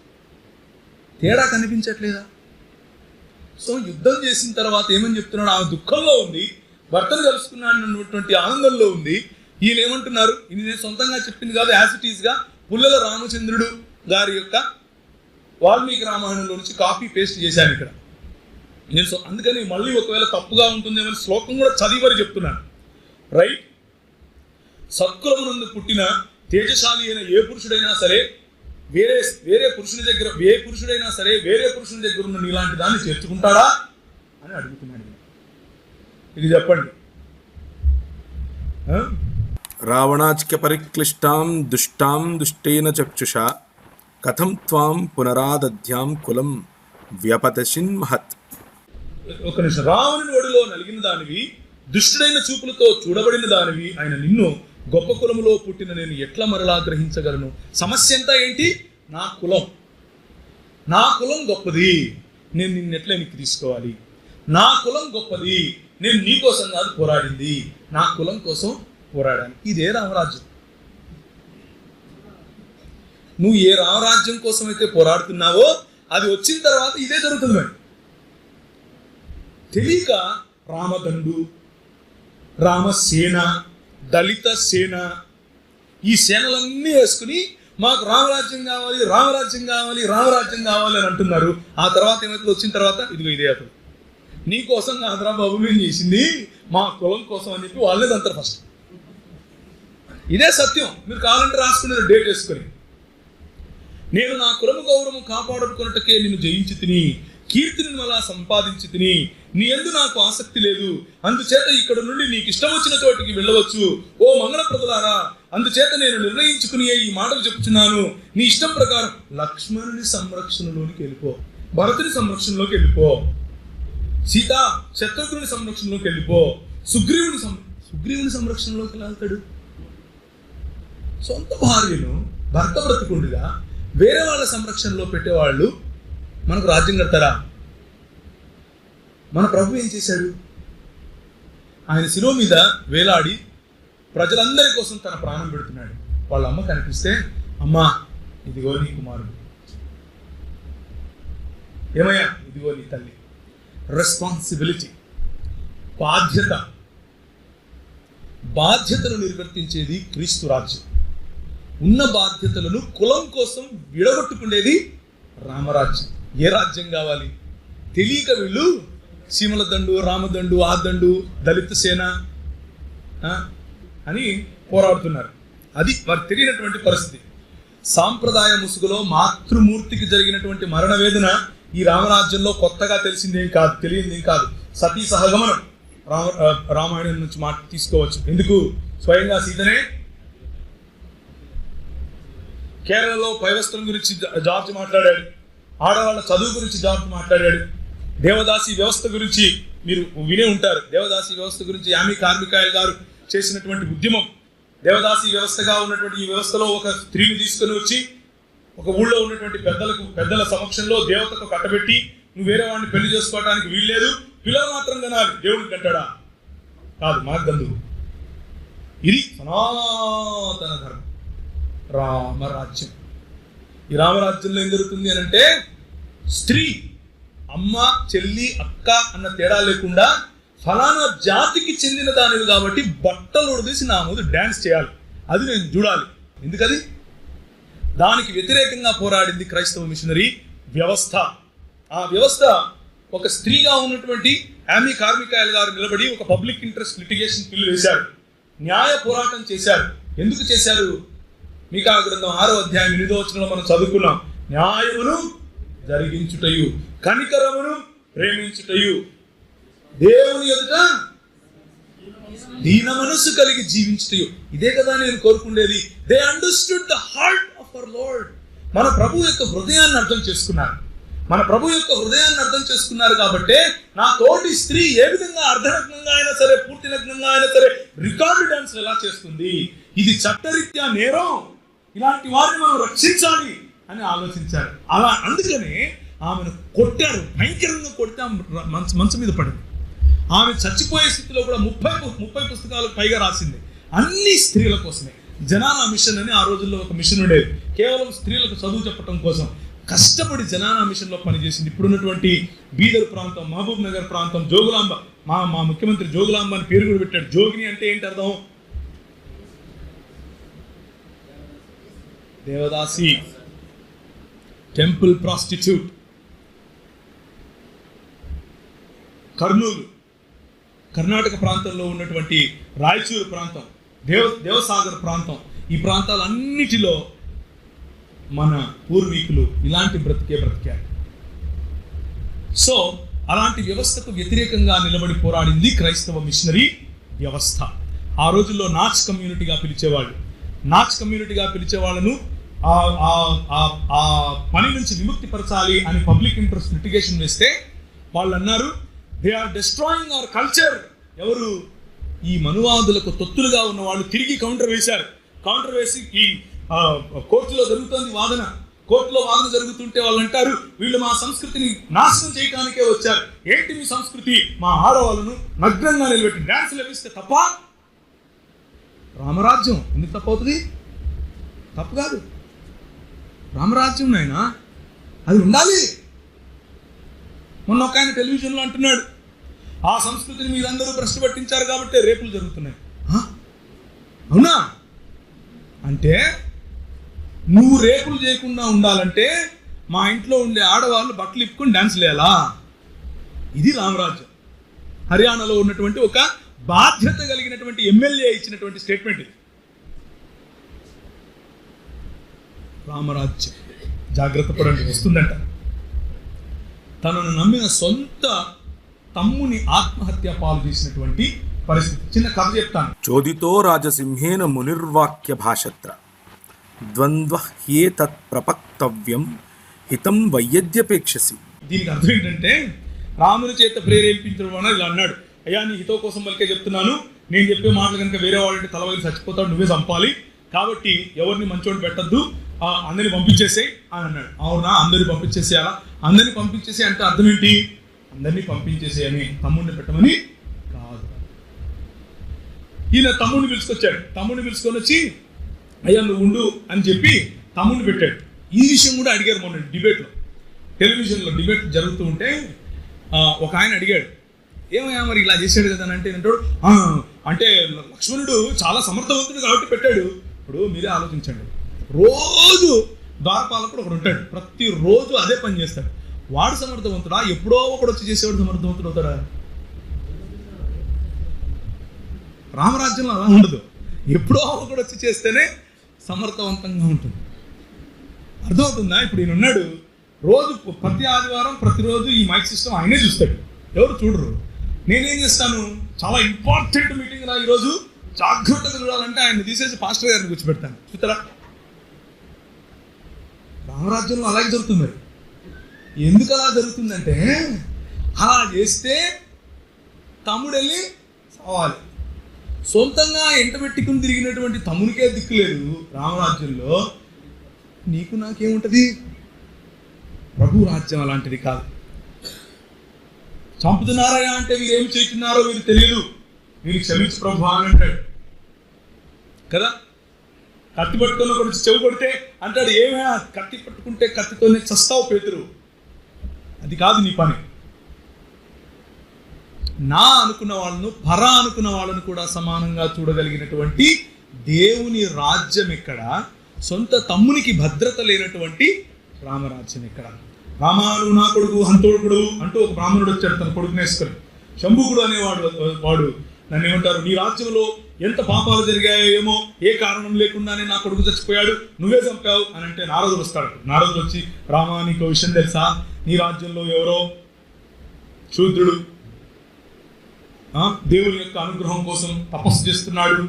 దేవుని యొక్క అనుగ్రహం కోసం తపస్సు శూద్రుడు చేయడానికి వీల్లేదు, బ్రాహ్మణుడు చేయాలి, క్షత్రుడు చేయాలి, అంతేగాని శూద్రుడు చేస్తున్నాడు వీల్లేదు అని అంటే ఈయన విమానం వేసుకుని వెళ్ళాడు. అంతా చూశాడు.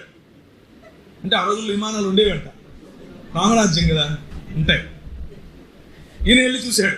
అంతా చూస్తే ఒక ఆయన, ఓ మహర్షి ఏమిటి నీ పేరు, నీ కులం ఏంటి అని అడిగాడు.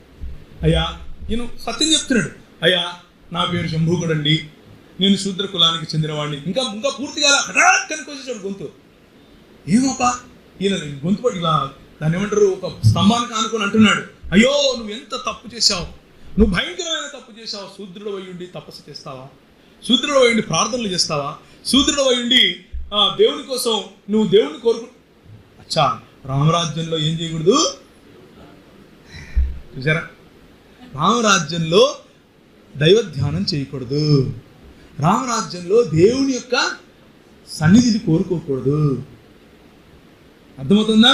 ఈ రామరాజ్యం కోసం వీళ్ళందరూ ఉరుకుతున్నారు. వాళ్ళకు కూడా ఇదే ఉంటుంది. శూద్రుడు మాట్లాడితే ఏమంటారు? కసానికి వస్తారు. కుక్క మాట్లాడుతుంది వచ్చి, ఒక బ్రాహ్మణుడు రాయితో కొడతాడు, కోపం వచ్చి. కుక్క వెళ్ళిపోయి రాముడితో మాట్లాడుతుంది, ఏమయ్యా రాజు, నువ్వు ఇలా ఉన్నావు, ఒక బ్రాహ్మణుడు వచ్చి నన్ను కొట్టాడంటే అప్పుడు బ్రాహ్మణుడికి ప్రమోషన్ ఇస్తాడు. ప్రమోషన్ ఇస్తే ఒక అంటే ఈరోజు కాంటెక్స్ట్లో చెప్పాలంటే ఒక మఠాధిపతి టైప్లో చేసేస్తాడు.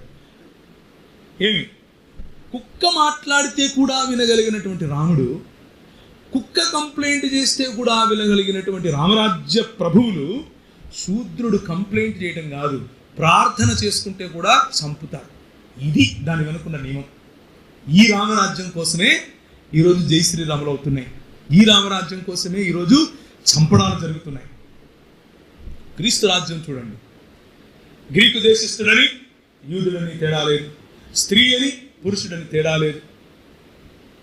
అవునా కాదా? కుక్క శూద్రుడు ఈ ఇద్దరిలో కనీసం ప్రయారిటీ ఎవరికి ఇచ్చాడు? కుక్కకి ఇచ్చాడు. మన దగ్గర దేవుడు తన స్వరూపము చొప్పున తన పోలిక యందు నిన్ను చేసుకున్నాడు, నన్ను చేసుకున్నాడు, తెల్లోడిని చేసుకున్నాడు, ఆఫ్రికాను చేసుకున్నాడు. ప్రతి ఒక్కరూ చైనీయులైనా భారతీయులైనా నిజానికి వసుధైవ కుటుంబకం అని మనం చెప్పాలి. చెప్పేది మాత్రం రామరాజ్యం. ఏంటా వసుదైవ కుటుంబం? బ్రాహ్మణులకు పెద్దపీట వేయటమే వసుదైవ కుటుంబకం.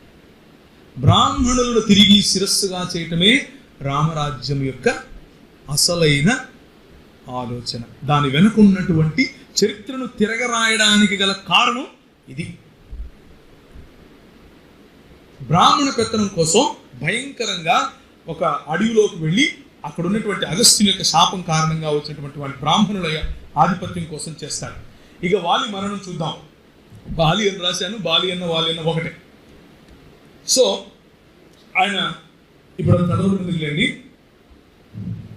మాయా జనాచేత కమాస్తు యుద్ధేత్యా మయా యుధి నృపాత్యజ అద్య వైవస్యతం దేవం పశ్యేస్త్వం నిహతో మయా. అంటే రామ, యుద్ధరంగంలో ప్రత్యక్షంగా నువ్వు వచ్చి నన్ను చంపుంటే బాగుండేది, దొంగగా వచ్చి దొంగటిగా ఎందుకు చంపేసావయ్యా, అసలు ఇది నీకు ధర్మమేనా అని అడుగుతుంటే ఈయన 3 కారణాలు చెప్పాడు. నేను నిన్ను చంపొచ్చు బాబు, నీకు ఒక విషయం అర్థం కావట్లేదు, నేను నిన్ను చంపొచ్చు అని అన్నాడు. ఏందయ్యా చెప్పు అని అడిగితే, మొదటిది, నువ్వు మా రాజ్యంలో ఉన్నావు. ఏ రాజ్యంలో ఉన్నావు? భరతుడు పాలించేటటువంటి భరత రాజ్యంలో ఉన్నావు. కానీ ఇది కిష్కింధ రాజ్యం కదా. తూచి మీరు ఇటు మధ్యలో అడిగితే ఎట్లా? మీరు ఇలా అడగకూడదు, నేను చెప్పింది వినాలంతే. రెండోది, నువ్వు నీ తమ్ముడి భార్యను తీసుకొచ్చి పెట్టుకున్నావు, ఆయన బ్రతుకుండగానే, కాబట్టి నిన్ను చంపొచ్చు. అవునా, ఓకే. ఆ తర్వాత ఏం జరుగుతుంది అని అంటే, ఈయన చనిపోయిన తర్వాత ఏం జరుగుతుందో చెప్తాను. ఆ తర్వాత ఏం జరుగుతుంది అని అంటే, మూడవ కారణం, నేను పెద్ద కులంలో పుట్టినవాడిని, నేను క్షత్రియుడిని, కాబట్టి నేను మృగములను ఏ విధంగా ప్రజలు చంపుతారో అలా నాకు చంపటానికి అధికారం ఉంది. ఎవరిని? ఇప్పుడు నేను ఎవరు? వాలి మృగం. అంటే బేసిక్గా నువ్వు కోతి కాబట్టి నేను చంపచ్చు అంటున్నాడు, అంతే కదా. ఇప్పుడు కోతికి ధర్మశాస్త్రం ఎక్కడి నుంచి ఉంటుంది? ధర్మశాస్త్రం ఎవరి కోసం ఉంది? మనుధర్మశాస్త్రం అయినా, పరాశర స్మృతి అయినా, రామాయణంలో ఉన్నటువంటి సనాతన ధర్మమైన కోతులకు మృగాలకు ఉన్నాయా? కాదు కదా, మనుషులకు కదా. మరి అలాంటప్పుడు తమ్ముని భార్యను తెచ్చుకుంటే ఏంటి, ఎవరి భార్యను తెచ్చుకుంటే ఏంటి? దాన్ని ఏం చంపాలి? చూడండి, పొంతన ఉండనటువంటి మాటలు. మొదటిది, రాజ్యం అనేది కాదు, వేరే వాడి రాజ్యం. ఆ రాజ్యంలో ఈ ధర్మశాస్త్రం ఉండదు, వాళ్ళ రాజ్యంలో ఉన్నటువంటి ధర్మశాస్త్రమే ఉంటుంది. రెండవది, ఆయన మృగం అయితే మనుషులకు సంబంధించిన ధర్మశాస్త్రం అసలు ఉండదు, అయినా కానీ నేను చంపుతా అంటాడు. దీన్నే ఏమంటారు అని అంటే, కన్వీనియంట్గా చట్టాలు నాకు ఎప్పుడు ఎక్కడ ఏ విధంగా నేను అమలుపరుచుకోవాలో అలా అమలుపరుచుకుంటాను అని చెప్పడాన్నే రామరాజ్యం అంటారు. అర్థమవుతుందా? రామరాజ్యం అంటే కన్వీనియంట్గా నాకు ఎక్కడ ఎప్పుడు ఏ విధంగా ట్విస్ట్ చేసుకోవచ్చో అది చేసుకోగలిగితే అది రామరాజ్యం. అందుకనే ఇప్పుడు కాశ్మీర్ పరిస్థితి అలాగే ఉంది, అందుకనే ఇప్పుడు రేపు పెట్టబోయే బిల్లులు కూడా అలాగే ఉంటాయి. రాబోయే రోజుల్లో మనందరికీ అలాంటి కన్వీనియంట్గానే ఈ బిల్లులన్నీ ఉంటాయి. ట్రిపుల్ తలాక్ అయినా, తర్వాత SC ST అట్రాసిటీ బిల్ అయినా, వాళ్ళ కోట్లు కావాలంటే మళ్ళీ దాన్ని సవరించేస్తారు. RTI తెలుసు కదా మీకు. RTI అంటే రైట్ టు ఇన్ఫర్మేషన్, దాన్ని కూడా నీరుగారు చేయటం. ఇదంతా ఏంటి అని అంటే ఈ వాలి సుగ్రీవుల కథలో మనం నేర్చుకోవచ్చు. రైట్.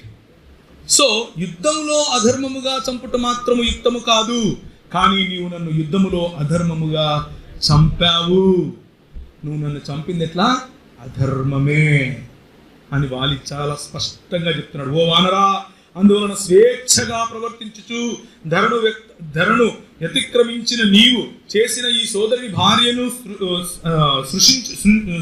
సృష్టించుట అనే పాపమును దండము ఇవ్వబడి ఉన్నది అని చెప్తాడు. పోనీలే, నా తమ్ముడి భార్యను తెచ్చుకున్నాను కాబట్టి నాకు ఒకవేళ అలా తెచ్చుకోవడం తప్పేమో అని అనుకుంటే, ఆయన చనిపోయిన తర్వాత తార అంటే వాలి భార్య, ఆమె పోయి ఎవరి దగ్గర ఉంటుంది? సుగ్రీవుని దగ్గర ఉంటుంది.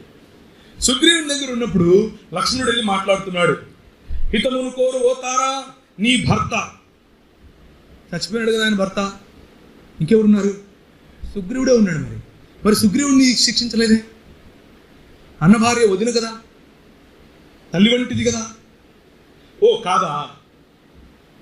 కాకపోతే చాలా అర్థాలు వస్తాయి ఆ తర్వాత.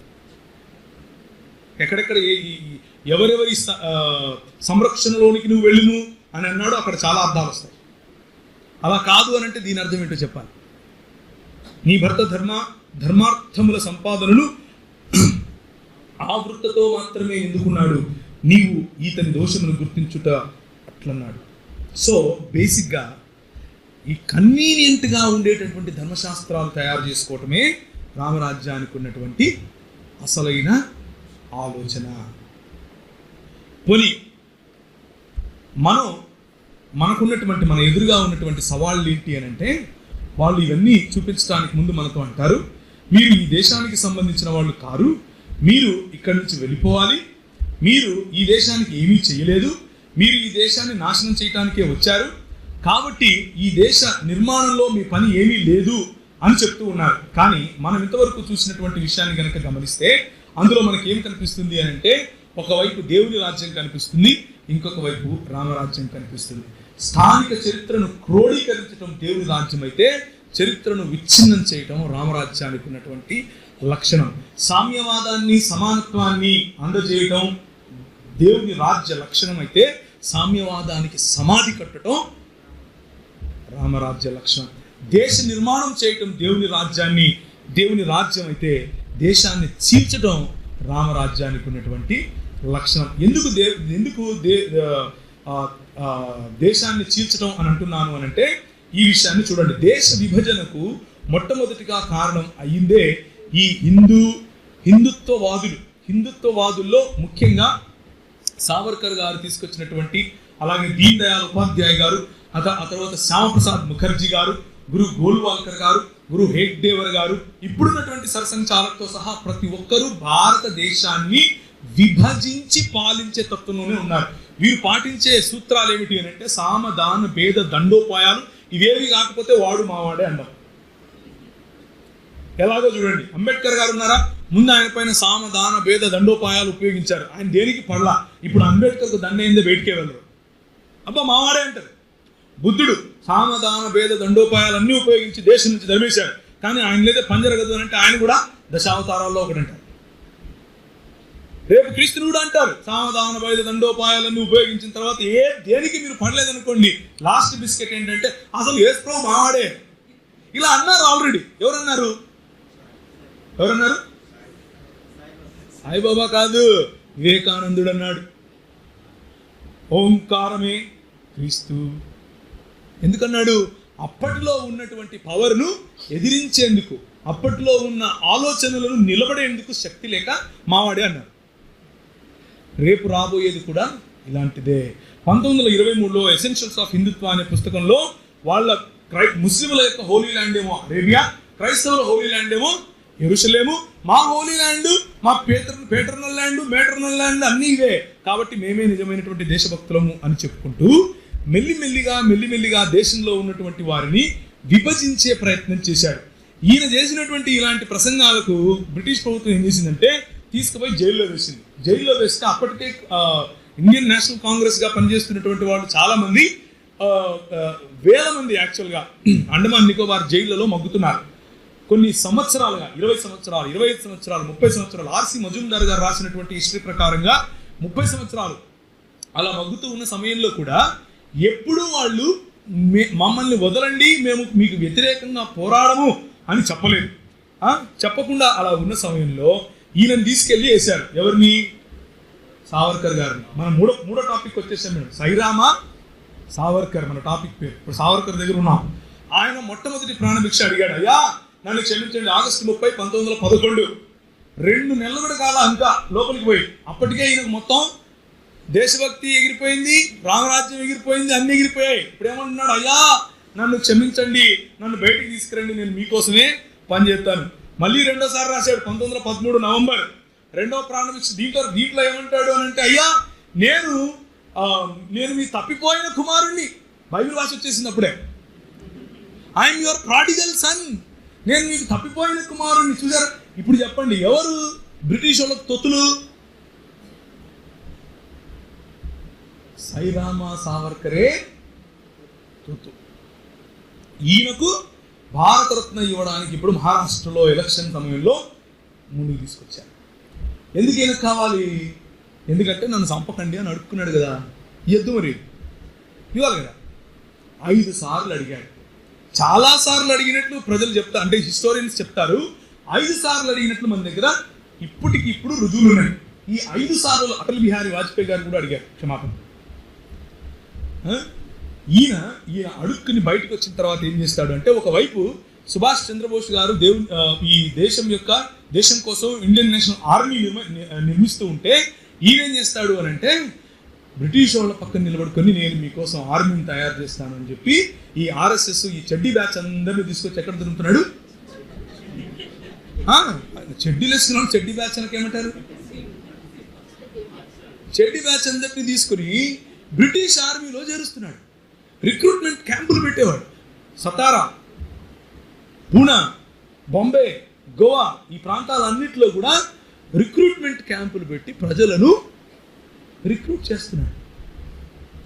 రిక్రూట్ చేసే ఈ వ్యక్తికి ఎవరి కోసం పోరాడటానికి? బ్రిటిష్ వారి కోసం పోరాడటానికి, బ్రిటిష్ వారి పక్షంగా పోరాడటానికి ఈ దేశ యువకులను సిద్ధం చేసేటటువంటి ఈ వ్యక్తి ఎవరు? దేశభక్తుడు, దేశమును నిర్మించిన సనాతన దేశభక్తుడు. మనం ఎవరివి? తట్టా బుట్ట సర్దుకుని వెళ్ళిపోవాలి. ఎందుకు? దేశం కోసం ప్రార్థన చేస్తాం. దేవా మా దేశ రాజులను ఆశీర్వదించండి. ప్రతి ఆదివారం దేవా మా చీఫ్ మినిస్టర్ని ఆశీర్వదించు, మా ప్రైమ్ మినిస్టర్ని ఆశీర్వదించు, మా మేయర్ని ఆశీర్వదించు. మనందరం దేశద్రోహులం. కానీ అయ్యా నా ప్రాణం ఇచ్చిపెట్టు, నేను నీకోసం పోరాడతాను. అమ్మా క్వీన్ విక్టోరియా గారు మీకోసం నేను సైన్యం తయారు చేస్తాను. ఓకే శబాష్, ఐ ఫర్గివ్ యూ. నేను ఎవరిని? తప్పిపోయిన కుమారుణ్ణమ్మా, తిరిగి నన్ను నీ ఒళ్ళో చేర్చుకోమ్మా. ఇదే తల్లిఒడి అంటే. తల్లిఒడి కార్యక్రమం పెట్టారు కదా. ఆ రోజుల్లో అమ్మఒడి కార్యక్రమం ఇలా ఉంటుంది. అమ్మఒడి కార్యక్రమం ఎలా ఉంటుందంటే, ఎక్కడ సత్తా ఉంటే అక్కడికి వెళ్ళిపోవడమే అమ్మఒడి కార్యక్రమం. ఈరోజు అమ్మఒడి వేరే ఉందిలే. సో దేశ విభజనకు కారణం అది. ఇప్పుడు మనకు కనిపించేటటువంటి దేశం ఇది కదా. కానీ ఒకప్పుడు ఇలా ఉండేది. ఎప్పుడు? సింధు నాగరికత సమయంలో. ఆ తర్వాత కుషానుల యొక్క రాజ్యం ఇలా విస్తరించింది. ఎక్కడి వరకు? చంపా వరకు, పాట్లీపుత్ర వరకు కుషానుల యొక్క రాజ్యం విస్తరించింది. ఎక్కడి నుంచి? ఇక్కడ చూడండి, బ్యాక్ట్రియా ప్రాంతంలో పామీర్ ముడి. ఇది పామీర్ ముడి. ఈ కొండలన్నీ వచ్చి ఇక్కడ ఒక ముడిలాగా మొదలవుతాయి. ఇటుపక్క ఒక మౌంటైన్ రేంజ్ వెళ్తుంది, ఇటువైపు ఇంకొక మౌంటైన్ రేంజ్ వెళ్తుంది. ఈ మౌంటైన్ రేంజ్ని హిమాలయాస్ అంటాం. ఇటువైపు సెంట్రల్ ఏషియన్ మౌంటైన్స్ వెళ్తున్నాయి. ఇక్కడ దీన్ని పామీర్ అని అంటారు. ఈ ముడి దగ్గర నుంచి పైన ఉన్నటువంటి బ్యాక్ట్రియా ప్రాంతం, తర్వాత ఫెర్ఘానా ప్రాంతము, ఇవన్నీ కూడా కుషాను యొక్క ఎంపైర్. దాని తర్వాత ఇండో గ్రీకుల యొక్క సామ్రాజ్యం ఇలా ఉంది. అంటే భారతదేశం గురించే మాట్లాడుతున్నాను. ఏ భారతదేశానికి చెందిన వాళ్ళం మనం అని చెప్తున్నాను, రైట్? ఆ తర్వాత అల్ఖనూమ్, లేకపోతే పైన ఉన్నది అల్ఖనూమ్, అశోకుని యొక్క దేశము ఇలా ఉంటుంది. ఇక్కడ నుంచి కింద అప్పటికి కూడా మనం అశోకుని దేశంలో కొద్ది భాగం సామంత రాజ్యంగా ఇక్కడ ఉన్నటువంటి సిక్కోలు ప్రాంతము మరియు ఆంధ్ర ప్రాంతం ఉన్నప్పటికీ తమిళనాడు, కేరళ, మిగిలిన ప్రాంతాలు అశోకుని యొక్క రాజ్యంలో భాగంగా అప్పుడు కూడా లేవు. ఆ తర్వాత సాయతియన్ కింగ్డమ్, సాయతినులు, వీళ్ళ గురించి కూడా మెన్షన్ చేయబడి ఉంటుంది, సాయతినులు. ఆ తర్వాత మౌర్యుల యొక్క సామ్రాజ్యం ఇలా ఉంది. ఆ తర్వాత చిన్న చిన్న రాజ్యాలు ఇవన్నీ, రైట్. ఆ తర్వాత మొఘలుల సల్తనెట్ ఈ విధంగా తయారైంది. ఇదంతా కూడా ఒకవేళ ఇప్పుడున్నటువంటి భారతదేశానికి దగ్గరగా ఏదైనా ఒక పట్టణం ఉందంటే ఇదే. ఈ మొఘలులు మనందరిని ఏం చేశారు? ఒకటి చేశారు. మనం ఎప్పుడు ఒకటిగా లేము. ఇదే సత్యం.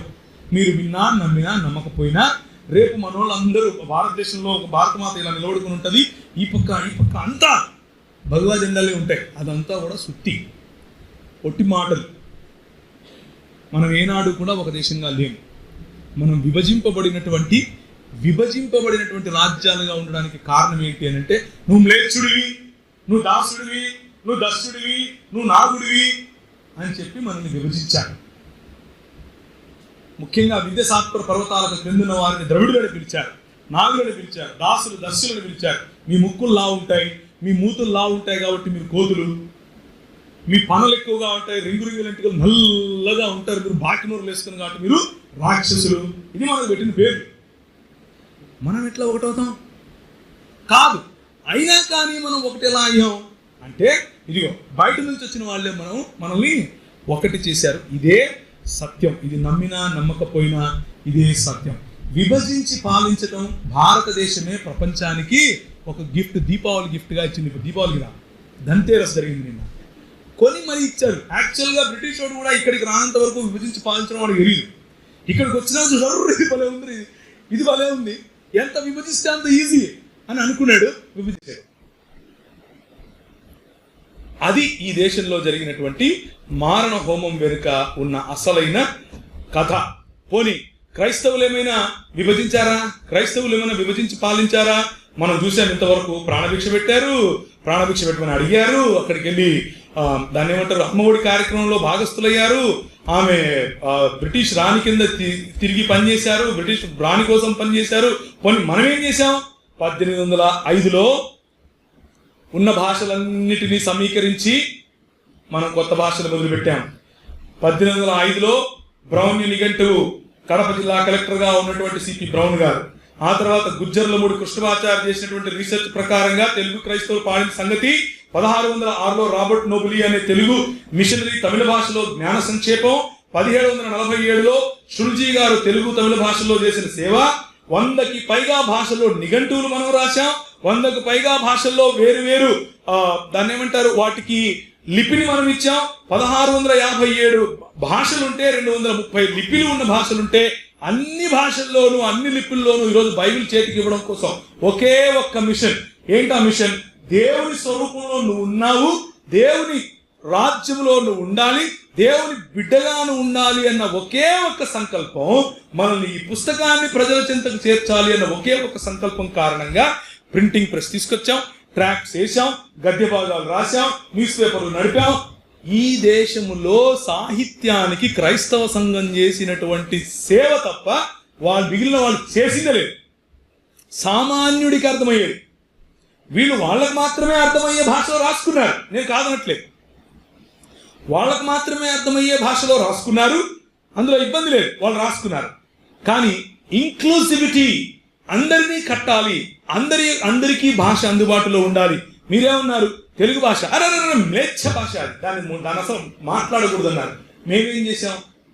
దానికి ప్రాణం పోసాం, దానికి నిఘంటువులు తయారు చేశాం, దానికి వ్యాకరణ పుస్తకం రాశాం. ఈరోజు గ్లోబల్ ఇండియా లాగా మన దేశం తయారైంది అని అంటే ఇంగ్లీష్ భాష నేర్చుకోవటం, వేరు దేశాలకు వెళ్ళటం. వాళ్ళు ఏమన్నారు? ఆ రోజుల్లో బంగ్లాదేశ్ ప్రాంతానికి వెళ్ళి, బంగ్లాదేశ్ నుంచి మ్యాన్మార్ ప్రాంతానికి వెళ్ళి యుద్ధం చేయాలి అని అంటే తిరుగుబాటు చేశారు. దాని 1857లో జరిగిన తిరుగుబాటులో అదొక కారణం. ఎందుకు అలా జరిగింది అని అంటే, సముద్రాలు దాటితే బ్రాహ్మణ్యం పోతుంది, సముద్రాలు దాటితే హైందవ్యం పోతుంది అన్న సాకు చెప్పి మన వాళ్ళు ట్రేడింగ్ ఆపేశారు, వేరే దేశాలతో ట్రేడింగ్ ఆపేశారు. వేరే దేశాలకు వెళ్ళడానికి వీళ్ళే, వేరే దేశాలకు వెళితే మన ధర్మభ్రష్టమైపోతాం. ఇదంతా కట్టుబాటు. ఏదో ఒక రకంగా నిన్ను ఏం చేయాలి? దాస్య శృంఖలాలలోనే ఉంచాలి. మనమేం చేశాం? భారతదేశంలో ఆ విజ్ఞానము ఆ జ్ఞానము తీసుకొని వచ్చి ఇచ్చిన తర్వాత ఫస్ట్ దాటిపోయేవాడు శర్మ, వర్మ, గుప్తా. మనోళ్ళు వెళ్తారా?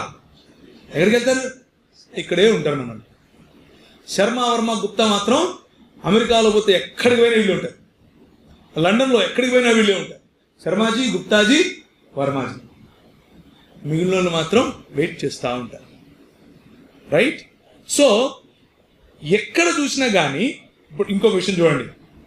ప్రింటింగ్ ఉద్యమం 1757లో గోవా ప్రింటింగ్ ప్రెస్, 1706లో బార్తిలోమీ జిగిన్బార్గ్ చేసినటువంటి డానిష్ మిషనరీ తీసుకొచ్చింది. ఆ తర్వాత 1772, 1778, 1825 వరకు London machine press.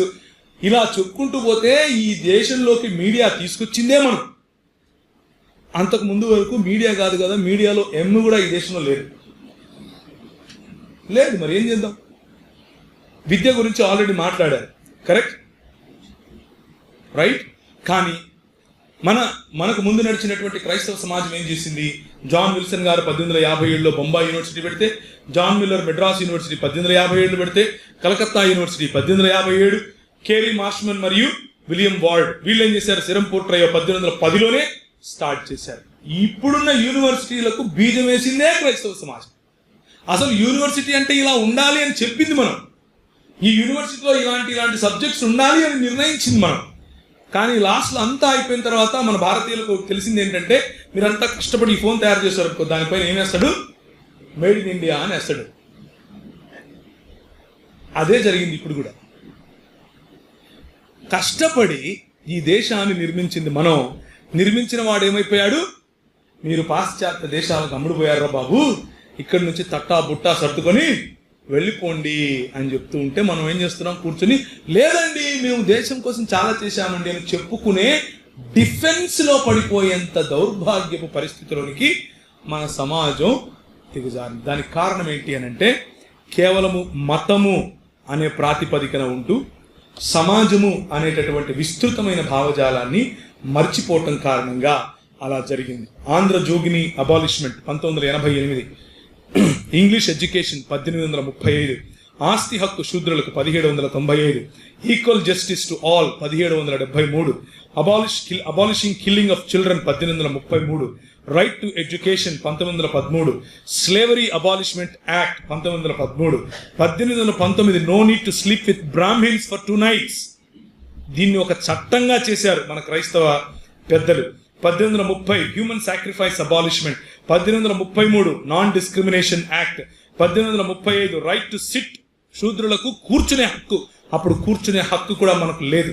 1831 child marriage abolishment act. ఇలా చెప్పుకుంటూ పోతే ఈ రోజు ఉన్నటువంటి ఇండియన్ పీనల్ కోడ్ నిర్మించిందే భారతీయ క్రైస్తవ సమాజం.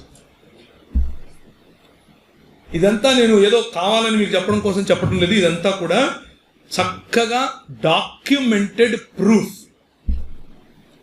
ఏ విధంగా క్రైస్తవ మిషనరీలు పోరాడారు, లండన్ హౌస్ ఆఫ్ కామన్స్ లో ఏ విధంగా దీనికి ప్రతిగా పిల్లులు సమర్పించారు, ఏ విధంగా న్యాయ పోరాటం చేశారు అన్న విషయాన్ని మనం చూస్తాం. ఒకసారి ప్రకటన గ్రంథంలో ఉన్న విషయాన్ని చదువుకుని నేను ముగిస్తాను. ప్రకటన గ్రంథము 5వ అధ్యాయం.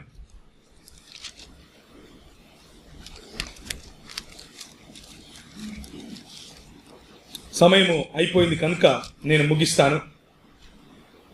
ముగించే దిశగా మనము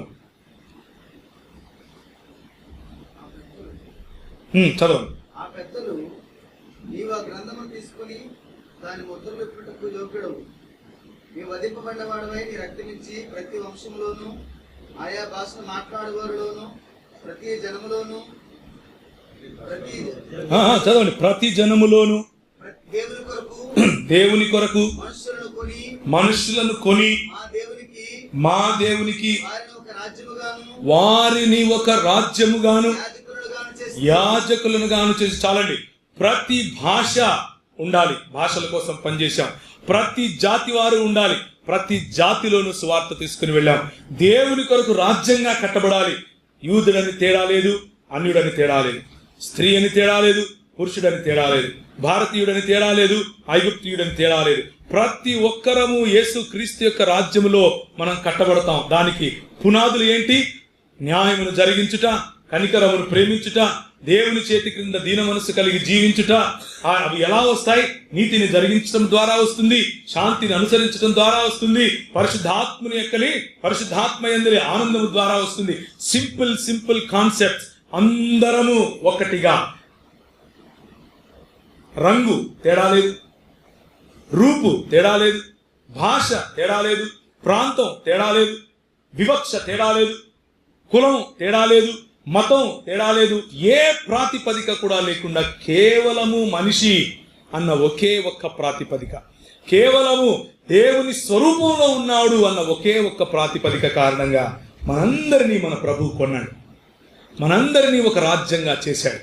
ఆ రాజ్యము కేవలము 4 గోడల మధ్యలో మనం మతం లాగా నిలిపేస్తే, డబ్బాలో పెట్టి యేసు ప్రభు నువ్వు ఇక్కడే కూర్చొని నేను కొంచెం బిజీగా ఉన్నాను అని చెబితే ఎంత మాత్రం అది కరెక్ట్, ఎంత మాత్రం అది సబబు? రేపు మన పిల్లలు అడగరా?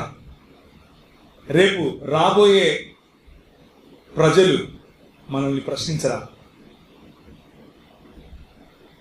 మీకు ముందు నడిచినటువంటి వారు ఒకసారి చూస్తారా? హెబ్రీయులకు రాసినటువంటి పత్రిక చదవండి, 12:1. ఇంత గొప్ప సాక్షి సమూహము మేఘము వలె మనలను ఆవరించి ఉన్నందున ప్రతి భారమును సులువుగా చిక్కులబెట్టు పాపమును విడిచిపెట్టి విశ్వాసమునకు కర్తయు యేసు వైపు చూచుచు మన ఎదుట ఉంచబడిన పందెములో ఓపికతో. ప్రియులారా, మన ఎదుట ఒక పందెం ఉంది, మన ఎదుట ఒక we are running in a race, and that race is not to prove that we are better than you.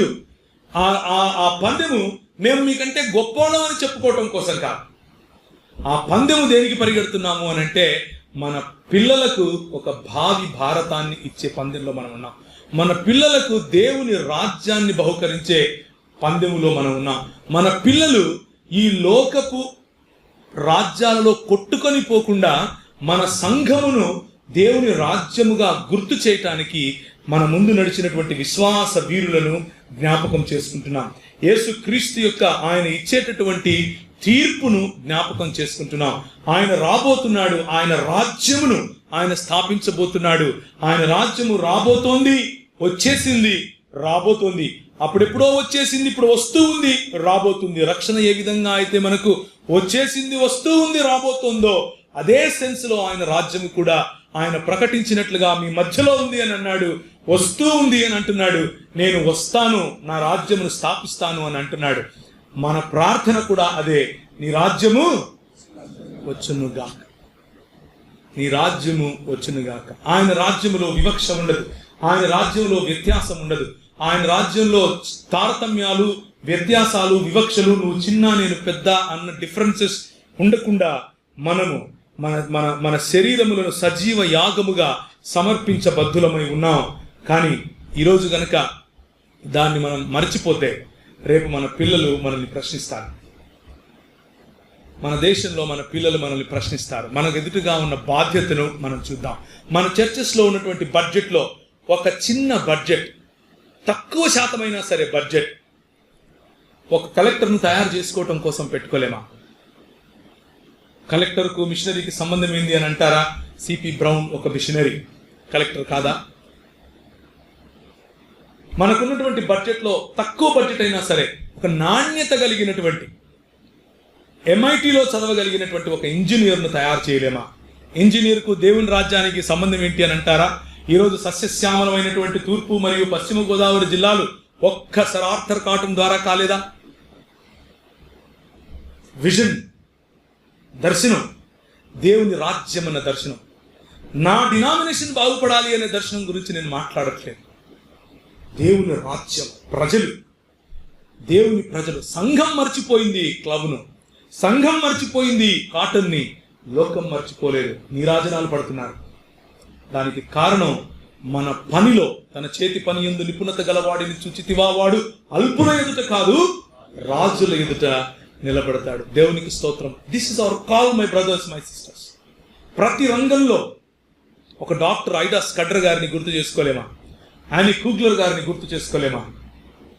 ఇలా చెప్పుకుంటూ పోతే వారి వారి రంగాలలో క్రైస్తవ మిషనరీలు చేసినటువంటి సేవలు కాశ్మీర్ మొదలుకొని కన్యాకుమారి వరకు, దాని క్రిందున్న సింహళ ప్రాంతం వరకు అంతా భారతీయ సమాజమే. వారు చేసినటువంటి సేవలు చెప్పుకుంటూ పోతే కొన్ని వందల సంవత్సరాలు చెప్పుకుంటూ పోవచ్చు. నేను ఉదయం మొదలుపెట్టినప్పుడు ఇండిగో రెవల్యూషన్ నుంచి మొదలుపెట్టాను. ఇండిగో రెవల్యూషన్ ద్వారా తీసుకొచ్చినటువంటి భారతీయత ఈరోజు మనం కాపాడుకోలేని పరిస్థితిలో ఉంటే, మన సమాజం అసలు భారతీయ సమాజమే కాదు అన్నటువంటి ఉనికినే ప్రశ్నించే పరిస్థితిలోనికి మనం వెళ్తూ ఉంటే, మనం ఇంకా బాధ్యతారాహిత్యంగా ఉండటానికి వీలు పడదు. బాధ్యత కలిగి మనం ప్రవర్తించగలిగితే, ప్రభువు నామమును బట్టి ప్రభువుకు మహిమకరంగా మన సమాజము ఈ దేశ నిర్మాణం చేసిన సమాజం, మన సమాజం ఈ దేశానికి నూతన భవిష్యత్తునిచ్చిన సమాజం, మన సమాజం ఈ దేశానికి దేవుని రాజ్యమును పరిచయం చేసిన సమాజం అని మనం చెప్పగలుగుతాం. అలాంటి విలువలతో కూడినటువంటి పరిచర్యను మనం చేయగలుగుతాం.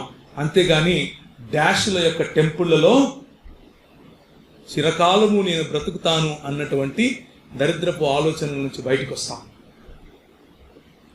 క్రైస్తవ మిషనరీలు వారి జీవితాలను త్యాగం చేసి కట్టినటువంటి దేవుని రాజ్యాన్ని మనం నీటి పాలు చేయకుండా, బూడిద పాలు చేయకుండా, ఇప్పటికైనా సరే కొంచెం బాధ్యత కలిగితే, కళ్ళు తెరిస్తే మన సంఘాల్లో వేరు వేరు రంగాల్లో, అది పొలిటికల్ రంగం, గవర్నమెంట్ రంగం, అడ్మినిస్ట్రేషన్ రంగం, లలిత కళలు అనే రంగం, మిలిటరీ అనే రంగం, ఇంజనీరింగ్, మెడిసిన్, ప్రతి రంగంలో మనం మిషనరీలను లేపి పంపగలిగితే రానున్న రోజుల్లో క్రైస్తవ భావజాలం, దేవుని రాజ్యం అనే భావజాలం నిలబడి ఉంటుంది. ప్రభువు రాకడ సమీపంగా ఉంది. తలలు వంచి ఉంటే ప్రార్థించుకున్నాం.